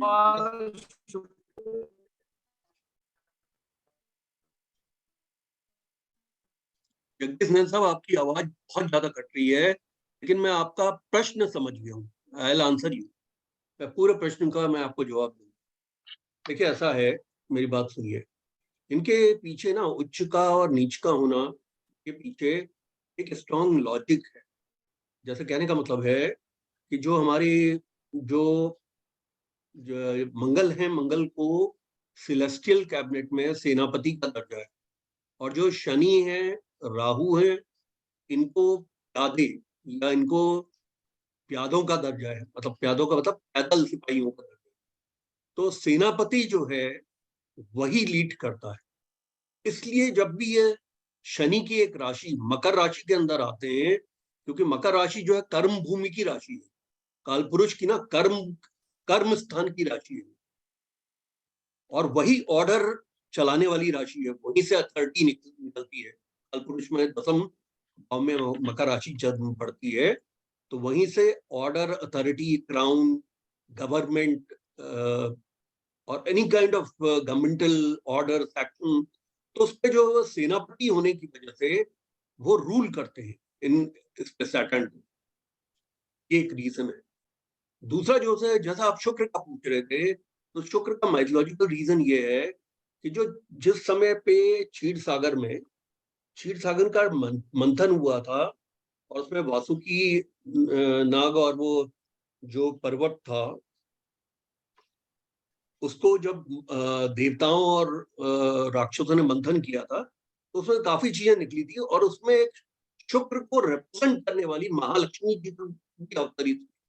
और जो क्षीर सागर है, ये 12वें हाउस से आता है, क्योंकि 12वां हाउस जो है वो 12th हाउस, और 12th हाउस जो है भी उस क्षीर सागर को डिस्क्राइब करता है माइथोलॉजी में, क्योंकि वही दैत्यों और देवताओं के उस लड़ाई को रिप्रेजेंट करता था, जिसमें कि पूरा तीनों लोगों के समाप्त हो जाने का खतरा आ गया था, और वो हाउस ऑफ लॉस भी है।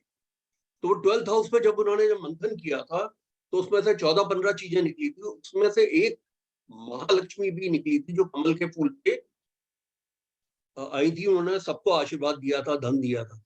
और महालक्ष्मी जी जो है शुक्र का शुक्र की देवी मानी जाती है। तो ये कहा गया कि शुक्र जो है पाइसेस राशि के अंदर, क्योंकि पाइसेस जो है जली राशि है और वो 12th हाउस में पड़ती है कालपुरुष की। कालपुरुष कौन है? श्री हरि विष्णु। तो उन्हीं का पूरा बनाया हुआ वो था, तो वहां से वो निकली है। तो वो जली राशि में होने की वजह से वहां पे वो उच्च के होते हैं शुक्र ये। और उसके अगर आप देखें, जहां वो प्लैनेट नीच का होता है, अपने परम उच्च बिंदु से 180 डिग्री पर जाके नीच का हो जाता है। तो पाइसेस के ठीक सामने 180 डिग्री पे वर्गो साइन पड़ता है, तो वर्गो पे जाके वो नीच का हो जाता है।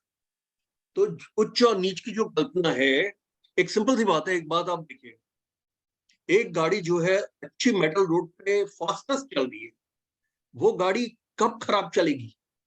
जब मेटल रोड ना होके गांव की सड़क होगी, या टूटी फूटी सड़क होगी, या पानी के उसके अंदर पैथोल्स होंगे, तब वो गाड़ी जो एकदम से रुक जाएगी। तो जहां पे वो परम उच्च बिंदु है, उसके 180 डिग्रीज पर परम नीच बिंदु माना जाता है।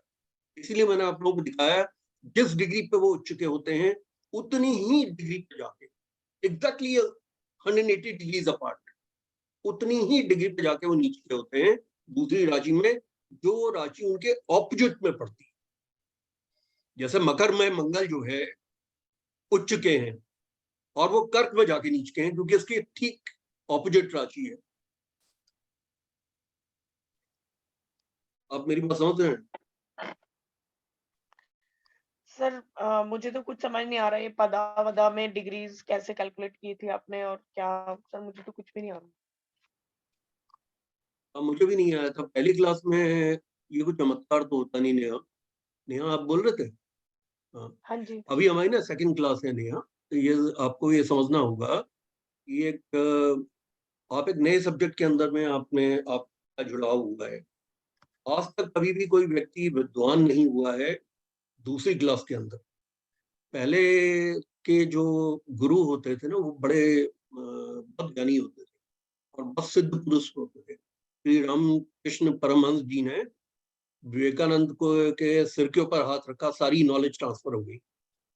अब मैं यहाँ आपके ऊपर मैं हाथ भी रख दूं तो भी ट्रांसफर नहीं होने वाली। किसी अनभ्यास से विषम विद्या, बिना अभ्यास के विद्या विष के समान है।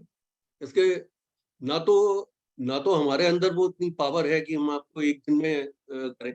8 तारीख को हमारी पहली क्लास थी और आज 14 तारीख को हमारी सेकंड क्लास है। लेकिन मैं आपको यकीन दिला रहा हूँ, आप इस क्लास के ना नोट्स को, अगर आप इसके नोट्स को 2 से 3 बार आप पढ़ेंगे और वीडियो को भी 2 से 3 बार आप देखेंगे, तो आप अपने आप को इस लेवल पे पाने लगेंगे कि आपको चीजें समझ में आ जाएगी। इसके अलावा मैं जो है ना बहुत इसको हैप्पीनेस नहीं देना चाहता। एक मेरे पास और बना हुआ है, जो मैंने लास्ट आपके साथ डिस्कस किया था। मैंने आपसे कहा था I am going to give you information on a need to know basis. तो need to know basis of information वो मैं आप लोगों को दे चुका हूं, लेकिन मैंने उसके comprehensive notes, I have also prepared a comprehensive notes of the signification of आवाज। तो वो नोट्स भी मैं लाया हूं, but I will not do that. I am here to discuss about what we have done, and where you have not understood, I am going to explain to you now. अभी तक में आपको कहाँ पे डिफिकल्टीज आई हैं, उन पे आप बात करें, मैं आपको समझाऊं। सर ये तो हमें याद करना पड़ेगा ना कि किस राशि में कौन से उच्च के हैं ग्रह और किस राशि में नीच के हैं। इसमें देखो समझने वाला कुछ नहीं। इसमें क्या है याद करने, और मैंने आपको एक बहुत बड़ा ना इसके अंदर गुरु सूत्र दे दिया है। जिस राशि में वो उच्च का होगा, जितनी डिग्री पे, उसके ऑपोजिट राशि में वहां पे वो नीच का होगा। जैसे I'll show you an example कुंडली, मैं आप लोगों के साथ शेयर करता हूँ।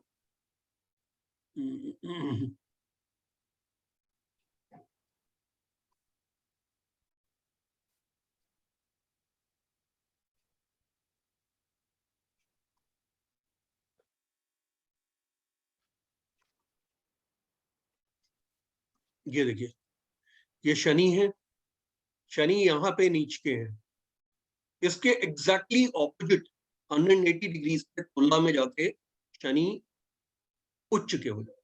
आपको एक चीज याद करनी है, all that you need to remember कि वो कहाँ पे उच्च के हो रहे हैं और कहाँ पे वो नीच के हो रहे हैं। आपने अगर आपने ये आपको याद हो जाए, अगर आपको ये याद हो जाए कि ये जो शनि है ये 20 डिग्री एरीज में, 20 डिग्रीज एरीज में ये नीच के होते हैं, तो इसका मतलब क्या हुआ, तुला राशि जो ठीक उसके सामने वाली राशि, वहां पे 20 डिग्री तुला राशि में ये परम उच्च बिंदु पे आ जाएंगे। One you have to remember, the other one is just by common sense. अब जैसे मंगल है, यहाँ पे मंगल कर्क राशि के अंदर नीच के हैं, ठीक है ना, तो मंगल मकर में आएंगे तो ये उच्च के हो जाएंगे। यहाँ पे नीच के हैं, ये कर्क में हैं, और आपको मालूम है कि मंगल जो है वो कर्क राशि के अंदर में मंगल हो जाते हैं, नीच के होते हैं 28 डिग्री पे। तो उसका क्या मतलब हुआ कि यही मंगल 28 डिग्री के कर्क राशि के अंदर तो नीच के हैं, उसके ठीक सामने वाली राशि में 28 डिग्री में उच्च के हो जाएंगे। It is so simple. मतलब आप ना कुंडली, आप 2 कुंडलियां अपनी बना लीजिएगा। एक कुंडली में आप ये लिख लीजिए जहां पे उच्च के हैं उसकी डिग्री, उच्च वाला आप लिख लीजिए, नीच वाला ऑब्वियस है, नीच वाला ऑटोमेटिक है, नीच वाला sir, by common opposite house में। ये ऑपोजिट हाउस। सर जी सर मैं ये पूछ रही हूँ कि ये जो डिग्रीज होती हैं इनको भी हमको लाइक इनको भी लर्न करना पड़ेगा कि किस डिग्री में क्या इफेक्ट आता है। देखिए, आपने ना जैसे ज्योतिष मतलब 20 डिग्री है तो 20 डिग्री में वो ग्रह कितना पावरफुल होगा और वो कैसे इफेक्ट देगा। अगर 0.12 है तो मतलब 12 डिग्री है तो वो कितना कम पावरफुल है और वो कैसे रिजल्ट देगा। वैसे तो तृप्ति ऐसा है, देयर आर 2 वेज। आप अगर डिग्री नहीं याद करते तो आप क्या है कि आप हमेशा जब भी बोलेंगे तो आप ये कहेंगे भैया उंगल नीच क्या है, because you don't know the degree. अब अगर सपोज आप डिग्री जानते हैं, ये मंगल इस समय 16 डिग्री और 35 मिनट और 1 सेकंड का है, it is way away from 28 degree, तो ये इतना खराब रिजल्ट नहीं देगी। That is one of the reason this gentleman has massive properties. Mangal जो है प्रॉपर्टी, भूमिपुत्र कहते हैं मंगल को, प्रॉपर्टीज का कारक ग्रह है।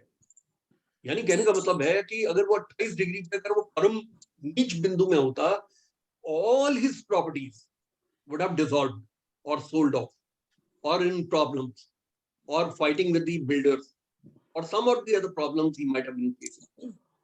तो सिर्फ डिग्रीज को जानने से क्या है कि आप जो है वो ग्रेडेड प्रेडिक्शन कर सकते। ग्रेडेड प्रेडिक्शन का मतलब है you are not going to give a generic prediction, you are going to give a graded prediction. आप कोई बता सकते हैं कि आपका नीच की राशि में तो बैठा है, लेकिन चूंकि ये परम नीच के बिंदु से बहुत दूर है, तो Mars is going to give you some good effect. और मार्स की लॉर्डशिप कहाँ की है, मेष की है और वृश्चिक की है। मंगल जो है वो मेष राशि का है और वृश्चिक राशि का है, यानी कहने का मतलब है एक स्पाउस के भाव का है, पद प्राप्ति के भाव का है, और दूसरा वो धन के भाव का है, कुटुंब के भाव का है।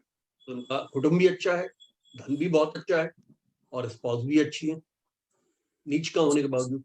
सर इनकी डिग्रीज का भी एक लिस्ट आती है मेरे ख्याल से कि इतने से इतनी डिग्री होती है तो ये स्ट्रांग है, इतने से इतनी डिग्री होती है तो ये वीक है, ऐसी भी कोई लिस्ट आती है क्या? नहीं तृप्ति, ऐसा है आपको ना इधर उधर भटकने की जरूरत नहीं है। What I am going to do is to give you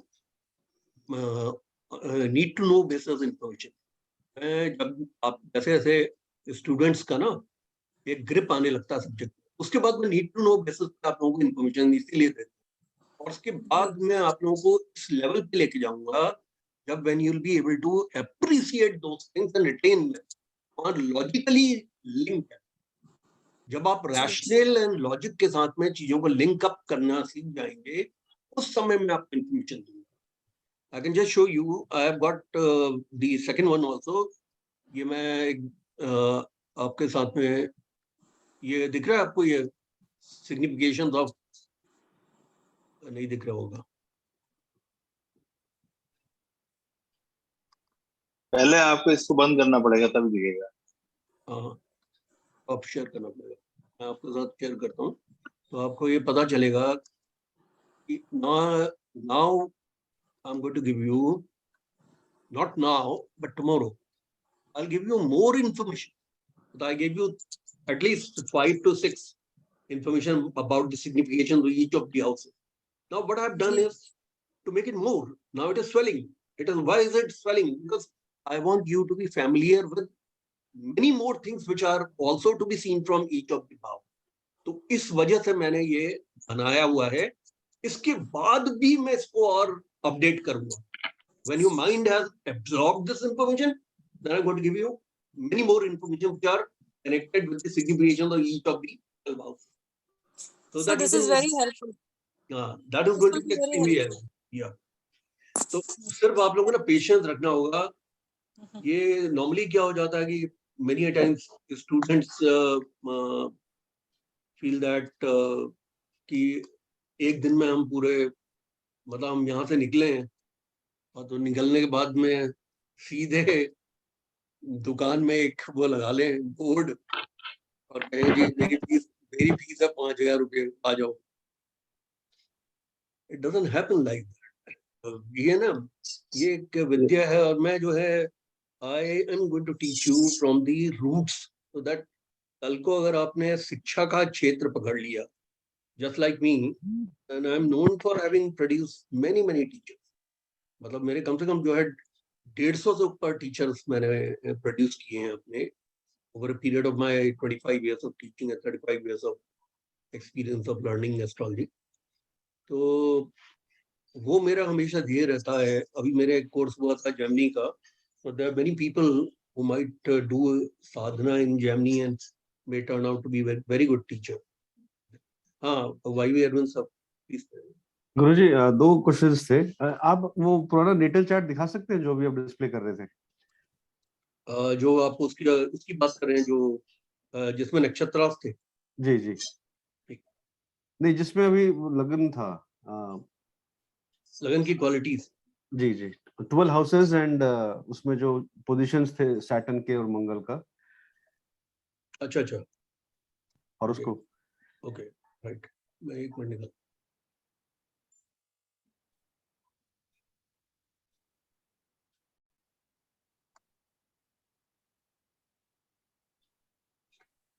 ये चार्ट. जी. सो इसमें जैसे आपने कहा जिस हाउस जिस भाव में उच्च का हो जाता है एक प्लैनेट, उसके opposite exactly opposite it becomes नीच का हो जाता है एकदम. सो इसको ऐसे मान सकते हैं कि ये 100% पावर है जब उच्च का है, और जैसे जैसे gradually it starts going towards the opposite side उसकी पावर घटती चली जाती है टुवर्ड्स 0. इसमें देखिए, इसमें क्या है कि एक बात ये कही जाती है कि प्लैनेट्स की 2 कैटेगरीज है. वो है उच्चाभिलाषी और नीचाभिलाषी. जो उच्चाभिलाषी जो प्लैनेट्स होते हैं when they are moving towards their उच्च की राशि, दे आर नोन एज उच्चाभिलाषी. फॉर एग्जांपल अगर सैटर्न जो है, when Saturn, if Saturn was in Taurus, इसका मतलब it was moving towards the Libra. तो इसका मतलब ये उच्च की राशि की तरफ मूव कर रहा है. The closer it will become, the closer it will go closer to the Tula Rashi, where it is going to be it is going to be very strong Uccabhlasi. Uccabhlasi का मतलब होता है it gives aspirations connected with the signification of the Saturn.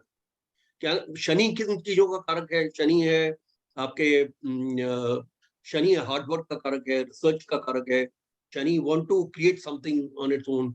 Shani is a mendicant hermit and he wants to do meditation. He wants to go inside himself and achieve a lot of things. And Saturn is a planet of great continuity, and also it is a planet which is associated with abstinence, and it is also a planet associated with the willpower, determination. जो इतने महाभक्त लोग होते हैं 13-14 घंटे जो meditation में रहते हैं, योगा कर रहे होते हैं, तो जैसे जैसे वो उच्चाभिलाषी होगा, जितना करीबी से होता जाएगा उतना बड़ा उच्चाभिलाषी हो जाएगा. So his aspirations connected with the sign, also about the planet's signification, are going to increase in the personality of that individual. और नीचाभिलाषी कब होगा वो? When it goes up to the Scorpio, तुला से निकल के स्कॉर्पियो में आ गया, मतलब now it is moving towards Aries. अब वो एरीज की तरफ आ रहा है तो नीच की राशि की तरफ आ रहा है, तो वो नीचा ब्लासी हो जाएगा। नीचा ब्लासी होगा तो इट विल बिकम वेरी कॉम्प्लिसेंट। वो शनि जैसे जो जितना करीब आता जाएगा उतना ज्यादा नीचा ब्लासी होता जाएगा। इसका मतलब है वो परवाह नहीं करेगा, रेस का नहीं परवाह करेगा, अपने जॉब की नहीं परवाह करेगा, ऑर्डर्स की नहीं परवाह करेगा।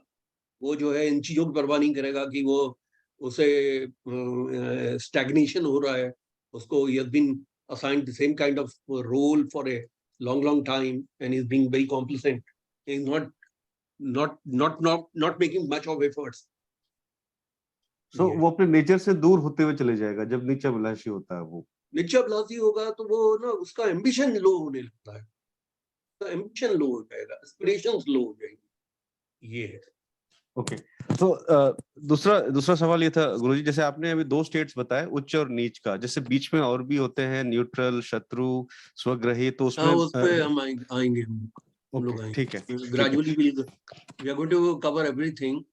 अभी असल में क्या है ना कि I told the students on the 8th first class that I need at least 5 classes to pass on the basic information about nomenclature and other things. तो मैं ये देखिए, मैं किसी को भी ना विद्वान में 5 क्लास में भी नहीं बना सकता। It's a long process. It is a process where people have been devoted to a subject, but since I am a teacher who's known for doing his work very methodically, systematically, and also make sure that everybody's hand is held and everybody is taken alongside with the class. And also my basic purpose of teaching is to produce good teachers of the subject. So therefore मैं हर एक को ना सारी information, vital information देना चाह रहा हूँ। वैसे पढ़ना तो एक समुद्र है, आप जानते हैं, तो कोई इंतहा ही नहीं है, मतलब you can go on reading 300-400 books on astrology। लेकिन मैं इन 30 क्लासेस जो मुझे मिली हैं इसमें बड़ा सिस्टमेटिकली जाके और मैं लोगों को इतनी इन्फॉर्मेशन जरूर दूंगा कि वो कल को पढ़ाना चाहे तो उस अच्छे टीचर के रूप में पढ़ा सके। एक और सवाल था गुरुजी। तो जैसे आपने उच्च और नीच का बताया, तो जैसे ग्रह 2 टाइप के हैं, पुण्य ग्रह और पापी ग्रह। सो अगर जैसे ग्रह नीच का होते चले जाता है तो वो कॉम्प्लेसेंट होते चले जाता है, वो अपने नेचर, उसकी जो स्ट्रेंथ्स हैं, एस्पिरेशंस हैं, वो कम होती चली जाती हैं। लेकिन अगर पापी ग्रह नीच का हो जाता है तो डज दैट मीन कि उसकी नेगेटिविटी भी बढ़ जाती है? देखिए, इसमें क्या होता है कि जो आप लॉजिकली तो ठीक कह रहे हैं, क्योंकि अगर नीच का वो जा रहा है और वो पापी ग्रह है तो उसका मतलब उसके पाप करने की जो नियति है वो थोड़ी कमजोर हो जाएगी, मतलब इतना पावरफुल नहीं रहेगा उतना हार्म करने में। लेकिन यहाँ पे ना दूसरा नियम चलता है। इसमें दूसरा नियम ये चलता है कि जो कोई भी ना काहू से बैर है ना काहू से प्रीत, तो यानी कि जो what has been the understanding of the astrology stalwarts or great learners of astrology is that out of the 9 planets, each planet is a boon to a person. लोग राहु और केतु को ऐसे filthy riches लेते हैं। राहु और केतु जैसे planets, एक आदमी को केतु जो है, एक आदमी को dynamites, blast, ordnance factories connected with the defense, also the cockpit equipments and other things, and artificial intelligence, उन सब में आगे लेके जा सकता है। Rahu can make a person out of box thinker. Rahu is a great researcher also, and it can give success in areas where everybody else has failed. तो क्या होता है, ये माना जाता है जब भी ग्रह आपका, कोई भी ग्रह अगर आपका पीड़ित हो गया, अगर वो नीच का हो गया, तो वो ज्यादा ट्रबल मॉन्गरिंग करेगा, वो ज्यादा आपको परेशान करेगा as compared to doing any good to you. और वही malefic planets, the 5 planets are malefic, of which sun is a cruel planet. बाकी मंगल हैं, शनि हैं, राहु हैं, केतु हैं, they are considered to be malefic planets. Sun is also a malefic planet, but in a different ways. It is more of a cruel planet. तो ये जो 5 जो हमारे malefic planets हैं, सूर्य, मंगल, शनि, राहु और केतु, इन्होंने लोगों को बहुत बहुत दिया है, काफी दिया है। इनके लेकिन वो कब देते हैं? जब वो अच्छी पोजीशन में होते हैं, जब वो उच्च के होते हैं, जब वो एस्पेक्टेड बाय द बेनिफिट्स होते हैं, जब वो त्रिकोणों के स्वामी होते हैं, जब वो लगन के स्वामी होते हैं, तो उन्होंने लोगों को बहुत बड़ी बड़ी ओहदों पे, पोजीशन पे पहुंचाया है। अब जैसे आप शनि देखिए, अमिताभ बच्चन जी की कुंडली जो है कुंभ लगन की है, कुंभ लगन की कुंडली है और शनि उनके लग्नेश है, लगन के स्वामी है। और लगन के स्वामी को एक तरह से ट्रम्प कार्ड माना जाता है। आप देखिए उनको, उनके शनि जो है वो 4th हाउस में बैठे हैं वृष राशि के अंदर, और वो क्राउनिंग ग्लोरी एंड थ्रोन का हाउस है। तो आप देखिए, he came from a master's family. His father was a English professor in Allahabad University, and he became an iconic leader in the film world, and he got name and fame at international level. तो कहने का मतलब है, जो मैं आपसे कह रहा हूँ ना काहू से पैर है ना काहू से पीठ, ये सिर्फ होता है जो हमारे, ये जरूर माना जाता है जो मेलिफिक प्लैनेट्स होते हैं, पापी ग्रह होते हैं, उनके साथ में ये होता है कि पापी ग्रह आपके जीव की हानि करते हैं। यानी कहने का मतलब है जीव की हानि करते हैं, लेकिन वो उसका बहुत फायदा करते हैं मटेरियल लाइफ में, लेखन के काम में, दूसरी कामों में, इन सब में आदमी बहुत उठा देते हैं, प्रशंसनीय क्षेत्रों में बहुत उठा देते हैं। जी, और जो कि बेनिफिक प्लैनेट्स के साथ क्या होता है, बेनिफिक प्लैनेट बहुत बोथ वेज, वो जीव की भी वो सुरक्षा करते हैं, अपने जो ऑर्गन्स उनके होते हैं उन ऑर्गन्स की भी प्रोटेक्शन करते हैं, साथ में वो व्यक्ति को भी जो है हैप्पीनेस देते हैं, खुशी देते हैं और काफी अच्छी चीजें देते हैं। So that is why they categorize as malefic and benefic planets. And second reason of categorization is because of the aspect of a planet, which is a malefic planet, would always be harmful. While aspect of a benefic planet, even though it might be functionally malefic, it will still be good.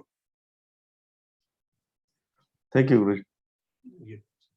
So there are some more people who have raised the hand. So let us see कौन है। हाँ, विशाल जी बोलिए। Sir ये अगर ये जो उच्च के और नीच के प्लैनेट अगर रेट्रोग्रेड हो गए तो भी ये डिग्री एप्लीकेबल होगी उस पे? विशाल जी, ये बहुत प्रीमेच्योर क्वेश्चन है, अभी आप मुझे थोड़ा सा समय दें इसके लिए। रेट्रोग्रेड पे हमारा एक बहुत बड़ा लेक्चर होने वाला है, तब आप इसको समझ पाएंगे कि आप ये ना अपने आप में रेट्रोग्रेड वाला ना, there is no single line answer to it. इसमें सिंगल लाइन से आंसर नहीं हो पाएगा, क्योंकि इसमें बहुत सी चीजें, काफी चीजों का इसमें विचार किया जाता है रेट्रोगेशन में, और उसकी वजह से उसका रिजल्ट आता जाता है। तो मैं रेट्रोगेशन पे तो मैं एक फुल फ्लेजेड क्लास लूंगा, and you will get all the notes about that class, then you will understand किसी प्लैनेट के रेट्रोगेट होने से क्या असर आएगा, क्या बुरा आएगा, क्या अच्छा आएगा। नहीं सर, लेकिन ये डिग्री इस पे एप्लीकेबल होता है रेट्रोग्रेड पे, कि उसका पूरा कॉन्सेप्ट ही अलग हो जाता है? नहीं, डिग्रीज एप्लीकेबल होगी। अगर वो रेट्रोग्रेड है और उच्च का है तो उतनी डिग्री पे वो उच्च का माना जाएगा। हाँ अंजलि बोलिए। सर उच्च का या नीच का जो है उसको इंग्लिश में क्या बोलते हैं? एक्सॉल्टेड एंड डेबिलिटेटेड, मैंने लिखा हुआ है। एक्सॉल्टेड इज उच्च का, डेबिलिटेटेड इज नीच का। सर कंबस्ट और रेट्रोग्रेड इसका क्या कॉन्सेप्ट है, वो बाद में सिखाएंगे, combust and retrograde. Absolutely, will come to it. So one more question, sir Mars और Surya, like Mars and sun क्यों मेलिफिक प्लैनेट्स कहते हैं? क्योंकि सन तो किंग होता है, Mars is a commando, then malefic planets ही क्यों बोलते हैं इन लोगों को? अच्छा, उसका एक कारण ये है कि ये हमारा ना, एंड एक्चुअली जो हमारा पूरा जो हमारा जितना पूर्वा शास्त्र लिखा गया ना, उस शास्त्र के अंदर एक बात ये देखो कि जो सन है वो एक राजा है। Raja has to create some discipline in the society. When he creates a discipline in the society, so there is always a carrot and punishment policy which is included. Otherwise he won't be able to create a discipline in the society. But he has to punish the people who are against the law, and he has to reward those people who are with the law and who are doing good to the society. तो चूंकि उसका एक जो है ना malefic aspect जो होता है पनिशमेंट का, it is a very integral part. Sun also means father, The point is that Anjali wants to go to a movie. Anjali, when it's small, Anjali has a cough and cold. She doesn't understand that eating ice cream is going to compound the problem and make it worse, that you might be tomorrow required to be taken to a ENT surgeon or showing the throat. Father, which is signified by son, father is going to be cruel here. Father is going to be more disciplined here. Father is going to say no, and Anjali is going to beat or argue. Anjali will say that Dad, I love ice cream. I must have ice cream. तो वो चूंकि जो एक discipline जो होता है, उस discipline में एक क्रूएलिटी का फैक्टर आ जाता है. It is not a desirable thing to the person. जैसे फॉर एग्जांपल हम गाड़ी चला रहे हैं, there is a everywhere they have done 30, somewhere 70. The speed limits are precarious, like somewhere the speed limit is 20, underpasses is just 30. But I see that the entire underpass is very empty. At an hour, but they have cameras, and you get immediately you get a punishment from the police by either the police is going to stop you, or you are going to get a challan at home. Who wants to get the challan? So it's like that. You understand, Anjali? So तो सन को ना इसलिए हम cruel कहते हैं. एक जज साहब भी वो सन के रिप्रेजेंटेटिव हैं, जो वो बैठ के किसी को फांसी की सजा दे रहे हैं. But he is evaluating all the facts of the case. And he thinks that this is a rarest of rare crime and deserves a capital punishment. तो इसलिए चूंकि सूर्य को कई बार जो है वो बहुत क्रूअल प्लैनेट इसीलिए बोला जाता है कि उसको कई बार बहुत क्रूअल डिसीजंस लेने पड़ते हैं लाइफ के अंदर. अब जहां से मंगल की बात है, मंगल हर जगह ना, मंगल कहीं कहीं पे बहुत अच्छा है, कहीं कहीं का कारक बहुत अच्छा है. अभी जैसे जैसे सब्जेक्ट चलेगा वैसे you will be able to understand. जैसे मैंने कहा ना काहू से बैर है, ना काहू से प्रीत. मैंने बताया कि even about those 5 malefic planets, so slowly as the subject is evolved, you will understand even Mangal could be very, very good at some places. लेकिन मंगल क्या है, देखो मंगल एक थोड़ा सा एग्रेसिव प्लैनेट है, जो गर्मी का प्लैनेट है, आर्ग्यूमेंट्स का प्लैनेट है, लॉजिक का प्लैनेट है. It does not do any kind of backbending. It is ready to fight. It is ready to argue. It is ready to defeat. It is like a senapati. So what happens that supposing somebody's Mangal is there in the 4th house of domestic peace and happiness, वो वहां पे 4th house में बैठा है जहां से domestic piece happiness दिखी जाती है. What do you see in there? You want to come home in a very calm state. Then only you can have a good relation with your wife and children. अगर जैसे अपने subordinates को डांटते थे, चिल्ला रहे थे, वैसे ही डांटते चिल्लाते हुए घर के अंदर घुसोगे तो ना तो अच्छी नींद आएगी, ना उनका पीस ऑफ माइंड होगा, ना अपना पीस ऑफ माइंड होगा. तो मंगल कुछ जगहों पे ना अच्छा नहीं है. अब जैसे 7th हाउस में मंगल होता है तो हमने देखा कि वो पति पत्नी एक दूसरे के साथ आर्ग्यूमेंट कर रहे हैं. फिर ये ईगो सेंट्रिसिटी का प्लैनेट है. पति पत्नी का जो रिलेशन है ना, वो एक कंपेनियनशिप का है, एक ट्रस्ट का है, केयरिंग का है, शेयरिंग का है. They are till eternity, they are the partners holding hands, and everybody wants like that. Everybody wants a desirable partner who continues for life. लेकिन वहां पे मंगल क्या है, मंगल इगोसेंट्रिक है, आर्ग्यूमेंटेटिव है, झगड़ा करने को तैयार है, मंगल मारपीट भी कर सकता है. तो क्या होगा कि मंगल की पोजीशन 7th हाउस में होगी तो वो झगड़े फसाद की हमेशा स्थितियां रहेंगी. Just by looking eye to eye, the husband wife both are ready to fight. So is it a good situation? So that's why it's called a malefic planet. Sir, last question. Sir, एक astrologer ने बोला था there is a rule to become doctor. मंगल का बहुत strong होना जरूरी है and the moon should be पीड़ित, मतलब नीच का होना चाहिए. So this is the only thumb rule to या फिर और हम ना प्रोफेशंस पे जब चलेंगे तब ये you are putting the cart before the horse. तो ये तो एक बिल्कुल ही लास्ट की क्लास क्वेश्चन पूछ लिया है. तो अंजलि चिंता ना करो, you are a doctor I think है. Are you a doctor? Yes sir, but मेरा दोनों ही नहीं है। हैं? बट क्या? ये वाला थंब रूल मेरा नहीं है, सो नहीं तो what have you done? What have you done? You've done MBBS or what? yeah, after lot of struggle sir, lot of struggle, like I struggled for 5 years. After that I got this seat. You completed So- your MBBS in 5 years, then you did 1 year of house surgeonship and intern one year internship. Is that? yeah, I'm in a internship right now, but astrologer ने कहा था कि ये दोनों चीज है ही नहीं, तो होगा ही नहीं, सो दैट इज व्हाई मैं थोड़ा नहीं, worried हूँ। डॉक्टर बनने के लिए ना चंद्रमा का पीड़ित होना बहुत जरूरी है। The Chandrama, the moon, the position of the moon has to be in the three bhavas, Tuk bhav, 6, 8 and 12, or moon should be debilitated, नीच भाव, जो कि वृश्चिक राशि में होता है।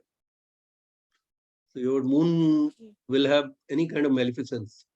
So moon has to be malefic when you actually aspire to be a doctor. Sir, my moon is in Aries. Moon is in Aries, हाँ तो मंगल की राशि में बैठा है। लगन कौन सा है? सर मेरा लगन है मार्स है फर्स्ट हाउस में इन जेमिनी राशि। हैं? जेमिनी में मार्स है फर्स्ट हाउस में, जेमिनी लगन है सर। जेमिनी नगर लगन है ना, तो 11th हाउस में मून बैठा है मार्स की राशि में, और उसका डिस्पोजिटर जो है लगन पे बैठा हुआ है।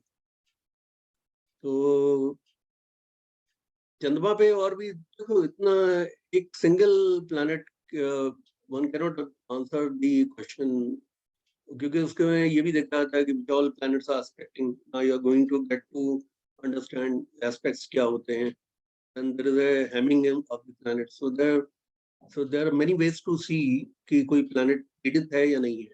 ये ठीक है? ओके सर, यस या, thank you sir. Most welcome. Anybody else? किसी ने पूछना हो कुछ? सर जैसे ये सब लोग क्वेश्चन कर रहे हैं मुझे अभी, जैसे आप ये सब लोग को थोड़ा थोड़ा नॉलेज है एस्ट्रोलॉजी का, मुझे कुछ भी नहीं है, तो मतलब आपके अकॉर्डिंग मुझे नोट्स 2-3 बार पढ़ने चाहिए और वीडियोस देखनी चाहिए? नहीं, सभी के ऊपर लागू है। ये हमारे सीनियर्स कुछ पे भी, और भी है जो मुझे करना चाहिए बेसिक के ये लिए? जो हमारे सीनियर्स हैं ना, उनके ऊपर भी ये बात लागू है, और जो जूनियर्स हैं उनके ऊपर भी लागू है। जूनियर्स को थोड़ा ज्यादा मेहनत की शुरुआत में जरूरत पड़ती है, क्योंकि जो लोग यहाँ सीनियर्स यहाँ बैठे हुए हैं और वो अपने आप को रिफ्रेश करने के लिए इस कोर्स में उन्होंने अपने आप को एडमिट किया है, तो वो जानते हैं कि उन्होंने जो है चीजों को उतना ही सिस्टमेटिकली लर्न करना है जितना कि बिगिनर्स ने करना, क्योंकि उन्होंने कुछ इन्फॉर्मेशन उनको जैसे आती है, लेकिन वो इन्फॉर्मेशन का ग्रेडेशन जो है वो मैं बताने जा रहा हूँ। मतलब ग्रेड का मतलब होता है व्हाट इज मोर इम्पोर्टेंट। जैसे सर उन्होंने क्वेश्चन किया था सर ने कि वो मित्र ग्रह हैं वो उसके साथ हैं, या फिर कोई मतलब दुश्मन ग्रह, शत्रु ग्रह हैं वो एक साथ हैं। सर मुझे वो समझ नहीं आता, ये वो नहीं, वो डिटेल्स है अभी पर तो मेरे पास हमने नहीं शुरू है। ही नहीं किया ना नेहा। वो मैंने इनको बताया था, I had told him that we are going to do that. अभी मित्र ग्रह चतुर्थ सब होगा, because Neha you have, Neha patience के अलावा कुछ हो नहीं सकता। देखो ना, सेकंड क्लास है, सेकंड क्लास नहीं में आज मुझे नहीं तक पता था सर, मुझे लगा कि वो पहले से लर्न करके आया, मैं नहीं पता। नहीं, वो तो ठीक है। ओहो, this is a mix up, this is mixture of the people who are very well versed in the subject and who have done many courses also in the past, but they still would want to learn it from the beginning itself. उसका एक reason है कि हमने ना स्प्लिंटर्ड वे में हमने पढ़ा है, हमने कुछ नया हमने पढ़ा है, कुछ हमने किसी और से पढ़ा है, उनके परसेप्शन के अनुसार पढ़ा है। लेकिन जब एस्ट्रोलॉजी में जब हम अच्छे प्रेडिक्शंस के लेवल पे अपने आप को लाते हैं, तो it always happens that way. अच्छे लेवल पे आप तभी आ सकते हैं जब आपको चीजों की ग्रेडेशन समझ में आ जाए, which is more important and which is lesser important to be left. ये इस कोर्स को इस तरीके से डिजाइन किया गया कि आपको जो चीजें इंपॉर्टेंट होंगी ना वो बकायदा अंडरलाइन करके दी जाएंगी, that this is what you have to understand. Even notes में भी आप देखेंगे अंडरलाइंड होते हैं। सर और जो पदार्थ हैं वो भी हमें लर्न करने हैं, पदार्थ वगैरह सारे। का तो बहुत ही आसान है, 9 पदार्थ हैं हर राशि के अंदर 3 डिग्री 20 मिनट के। तो ये देख लेना है कि किसी के अगर 2 पदा अगर पिछली राशि में आ गए हैं तो नेचुरली 4 पदा उसके होते हैं नक्षत्र के, तो 2 पदा फिर अगली राशि में आएंगे। अब 2 पदा आ गए तो 7 और आने, तब 9 होंगे। सीक्वेंस वाइज रात पढ़ने पड़ेंगे ना। हाँ, सीक्वेंस वाइज। तो इसलिए ये जो नक्षत्र वाला है ना, इसको कम से कम 3 से 4 बार पढ़ने पे याद होगा। हमें भी शुरुआत में हमें मुश्किल हुई थी, लेकिन हम ऐसे ना, मैं उन लोगों में नहीं हूँ कि मुश्किल हो जाए तो मैं हाथ खड़े कर लूं। मुश्किल हाँ। होती है तो मैं उसको और भी चैलेंजिंग, एक चैलेंज के रूप में लेके उसको विन ओवर करता हूँ। एंड दैट शुड बी आज जगदीश नैन साहब, ये सैम मेरे ख्याल से जगदीश नैन साहब होंगे।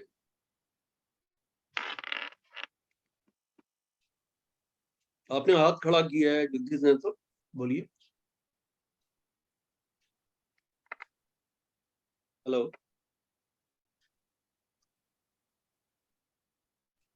नहीं, जगदीश नैन सर अलग हैं। जगदीश नैन साहब यहाँ पे हैं। ये हाथ, ये सैम कौन है? सैम, गुरुजी मेरी आवाज आ रही है? नहीं, आपने सैम करके आपने अपने आप को किया हुआ है क्या? आपकी आवाज आ रही है? हाँ, बोलिए। आ रही है आपकी आवाज? जी जी जी आज आपके ना थोड़ा मैं उसी से संबंधित ये सवाल था कि क्या था?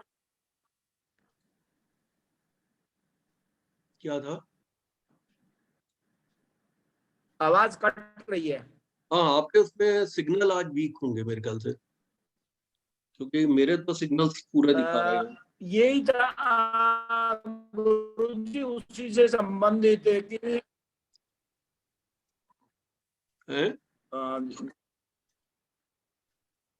कोई बात नहीं गुरुजी, मैं नेक्स्ट टाइम पूछ कन्वीनियंस।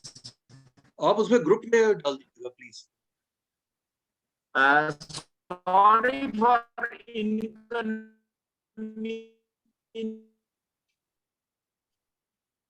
आप कह रहे हैं से मैं नेक्स्ट टाइम पूछूंगा, मेरी आवाज आ नहीं रही। जी जी, ठीक है। 9:30 हो गया, अब हम इसको क्लास को हम वाइंड अप करते हैं। आप सभी लोगों को बहुत बहुत धन्यवाद, आप आए। और ये नोट्स में आपको thank you so much. Thank you Guruji. Thank you so much. आप लोगों को ये नोट्स आपको भेजूंगा, इसको पढ़िएगा। थैंक यू, कल हम नमस्कार। 7:30 बजे मिलेंगे। Thank you, take care Baba.